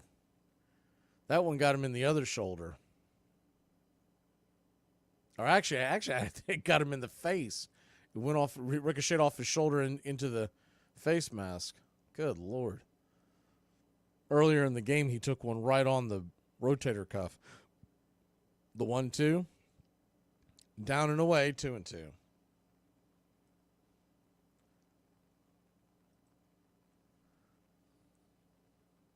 The 2-2 pitch, outside wide, 3-2. So a 3-2 count.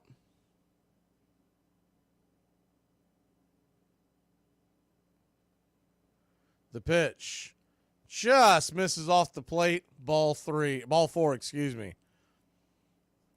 Jesse Chavez didn't like the call. It was borderline. He'll send the leadoff batter down to first. That's not what you want with a 6-1 lead.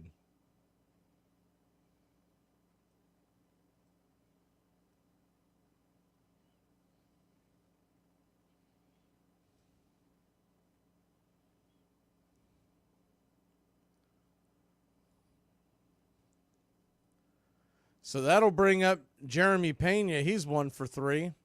The pitch to Pena. Inside, gets away, bounces off the wall, and that'll kill the force play. McCormick will head up to second on what will probably be, I mean, I would think that's a pass ball. The pitch was wide, but it hit him right in the glove.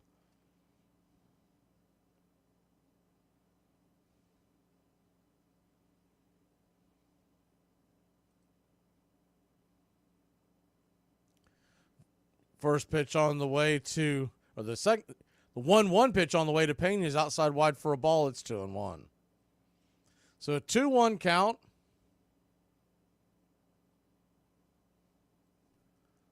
The pitch. Swing! And that ball's lifted down the line. Foul. 2-2.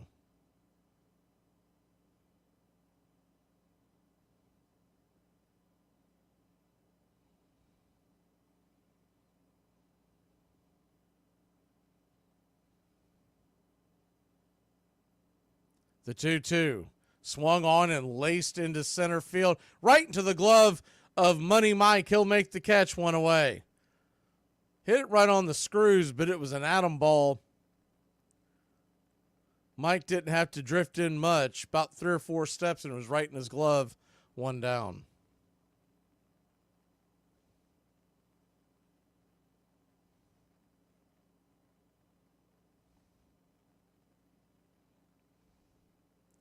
So 1 down. The pitch. Righty-righty matchup. Abreu now the batter, and he takes the first one right there at the knees for a strike. It's 0-1.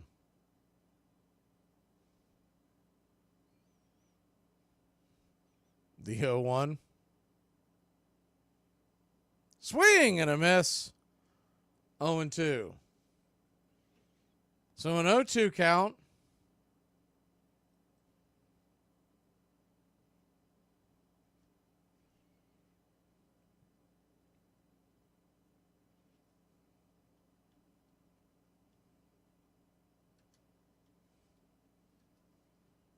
The pitch on the way from Chavez is swung on and fouled straight back. Do it again. Man, this place is emptied out. The back earlier in the night when you're doing the game, you're looking at the back behind home plate. It was loaded with Houston Astros fans. That is vacant. The 0-2 pitch. I was starting to think I was doing a pandemic game again. Man, there's like 5 people back there.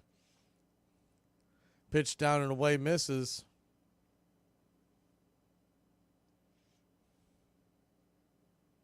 So a 1-2 count to Abreu, runner on second, 1 out.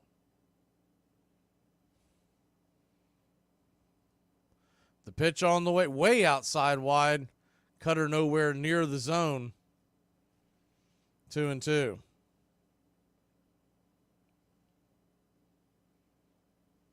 Jesse Chavez, 18 pitches into the inning, drifts down and away, 3-2. Snicker would love to leave Iglesias on the bench, but this gets much further. You can't let it bend her back around to the top of the order. Abreu and then Dubon, and then you're back to the top of the order with Altuve. The 3-2 pitch swung on, foul back out of play.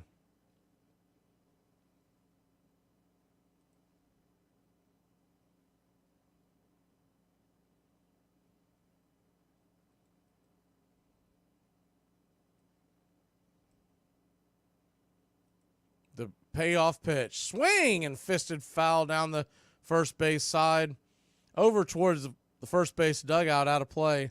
We'll do it again on a full count.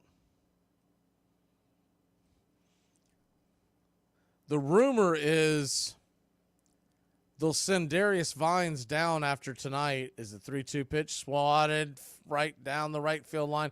Plenty foul. Man, he gave that thing a ride. Darius Vines would go back down after the game, and they would bring Bryce Elder back up or bring up a bullpen arm for the next few days and then bring Elder back up for the weekend. The 3-2 pitch, swing and a miss, strike 3. Cutter right down the pipe. Abreu couldn't catch up with it. 2 away.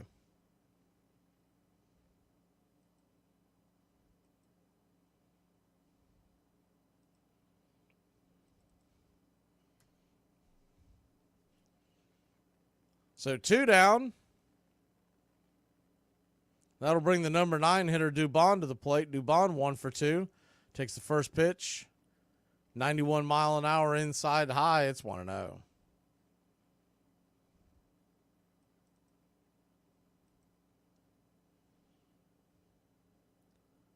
The 1-0 swung on, swatted, foul back out of play. 1-1.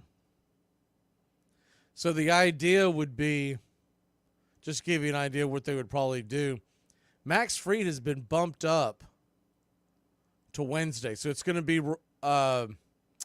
Raylo tomorrow night, Max on Wednesday, which is a day game. They go into Friday, and that's probably where you'll get Bryce Elder as we head back home versus Texas, and then follow that up with Sale and Charlie.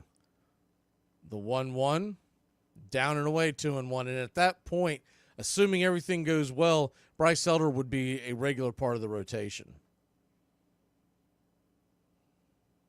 If they give him an extended bullpen, then he may not pitch until Sunday. The 2-1 pitch, just out the plate wide, 3-1. What I mean by extended bullpen, meaning a side session, not in the actual game. So a 3-1 count. The pitch just grabs the edge, 3-2.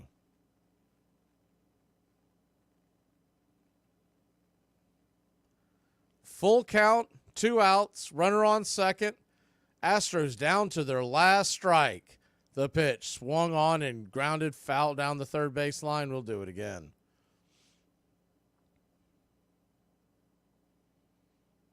Atlanta Braves be back at it tomorrow night. We'll have pitch-by-pitch, play-by-play. Ronaldo Lopez versus what is supposed to be Hunter Brown. And then Max Fried on Wednesday. The payoff pitch. Just got a piece of it.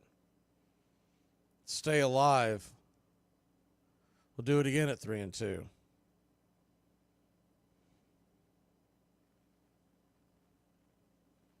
Marlins have dropped to 3-14. It's hard to believe we were one swing away from dropping that series. The payoff pitch. Swung on, grounded up the middle. Ozzy's got it. Flips it over to first, and it's a 4-3 putout. Your Atlanta Braves 6. The Houston Astros 1. Braves win, Braves win. Your Atlanta Braves win. As Atlanta gets up off the deck once again with the bats late in the game. They led 2-1, but really stalled out.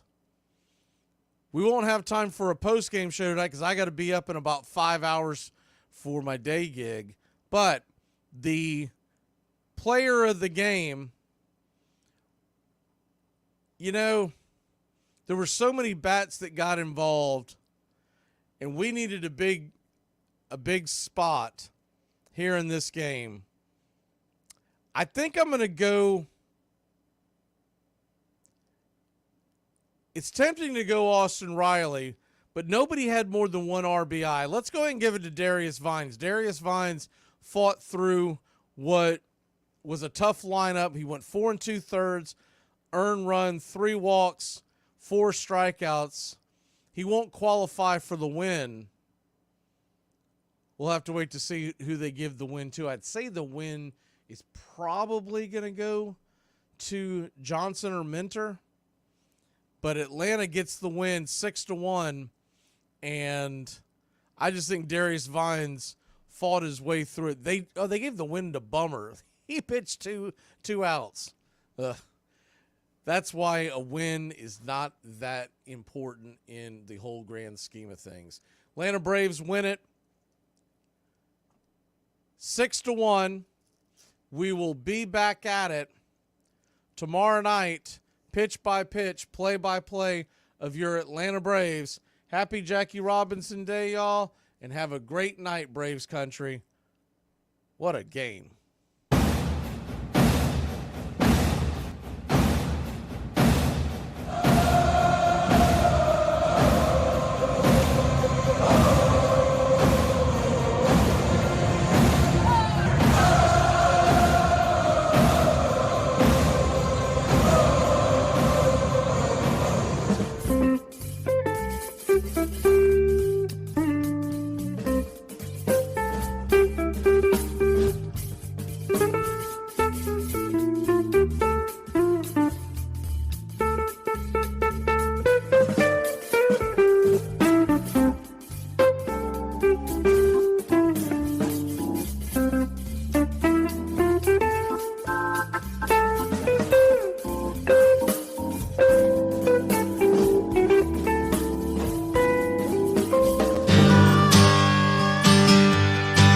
Jackie by DM McGee, 2024.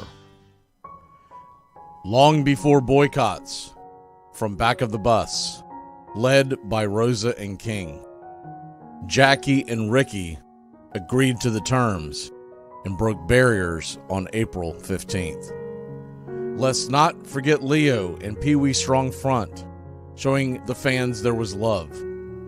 By absorbing the hate the best they knew how, shielding the noise from above.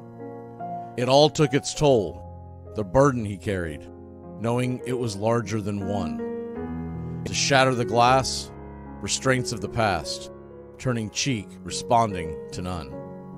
He lives in the hall, not just for the feat of changing the world once known. Jackie was great, the field and the plate, and flew around bases towards home. A flawless blend of courage and skill, a hero emerged from the ire. With legions of fans and players alike, generations his story inspired. We don 42 every April 15th to honor the youth that he gave. Disguised as just baseball, but Jackie's first game pioneered the road that was paved. Jackie by DM McGee, 2024.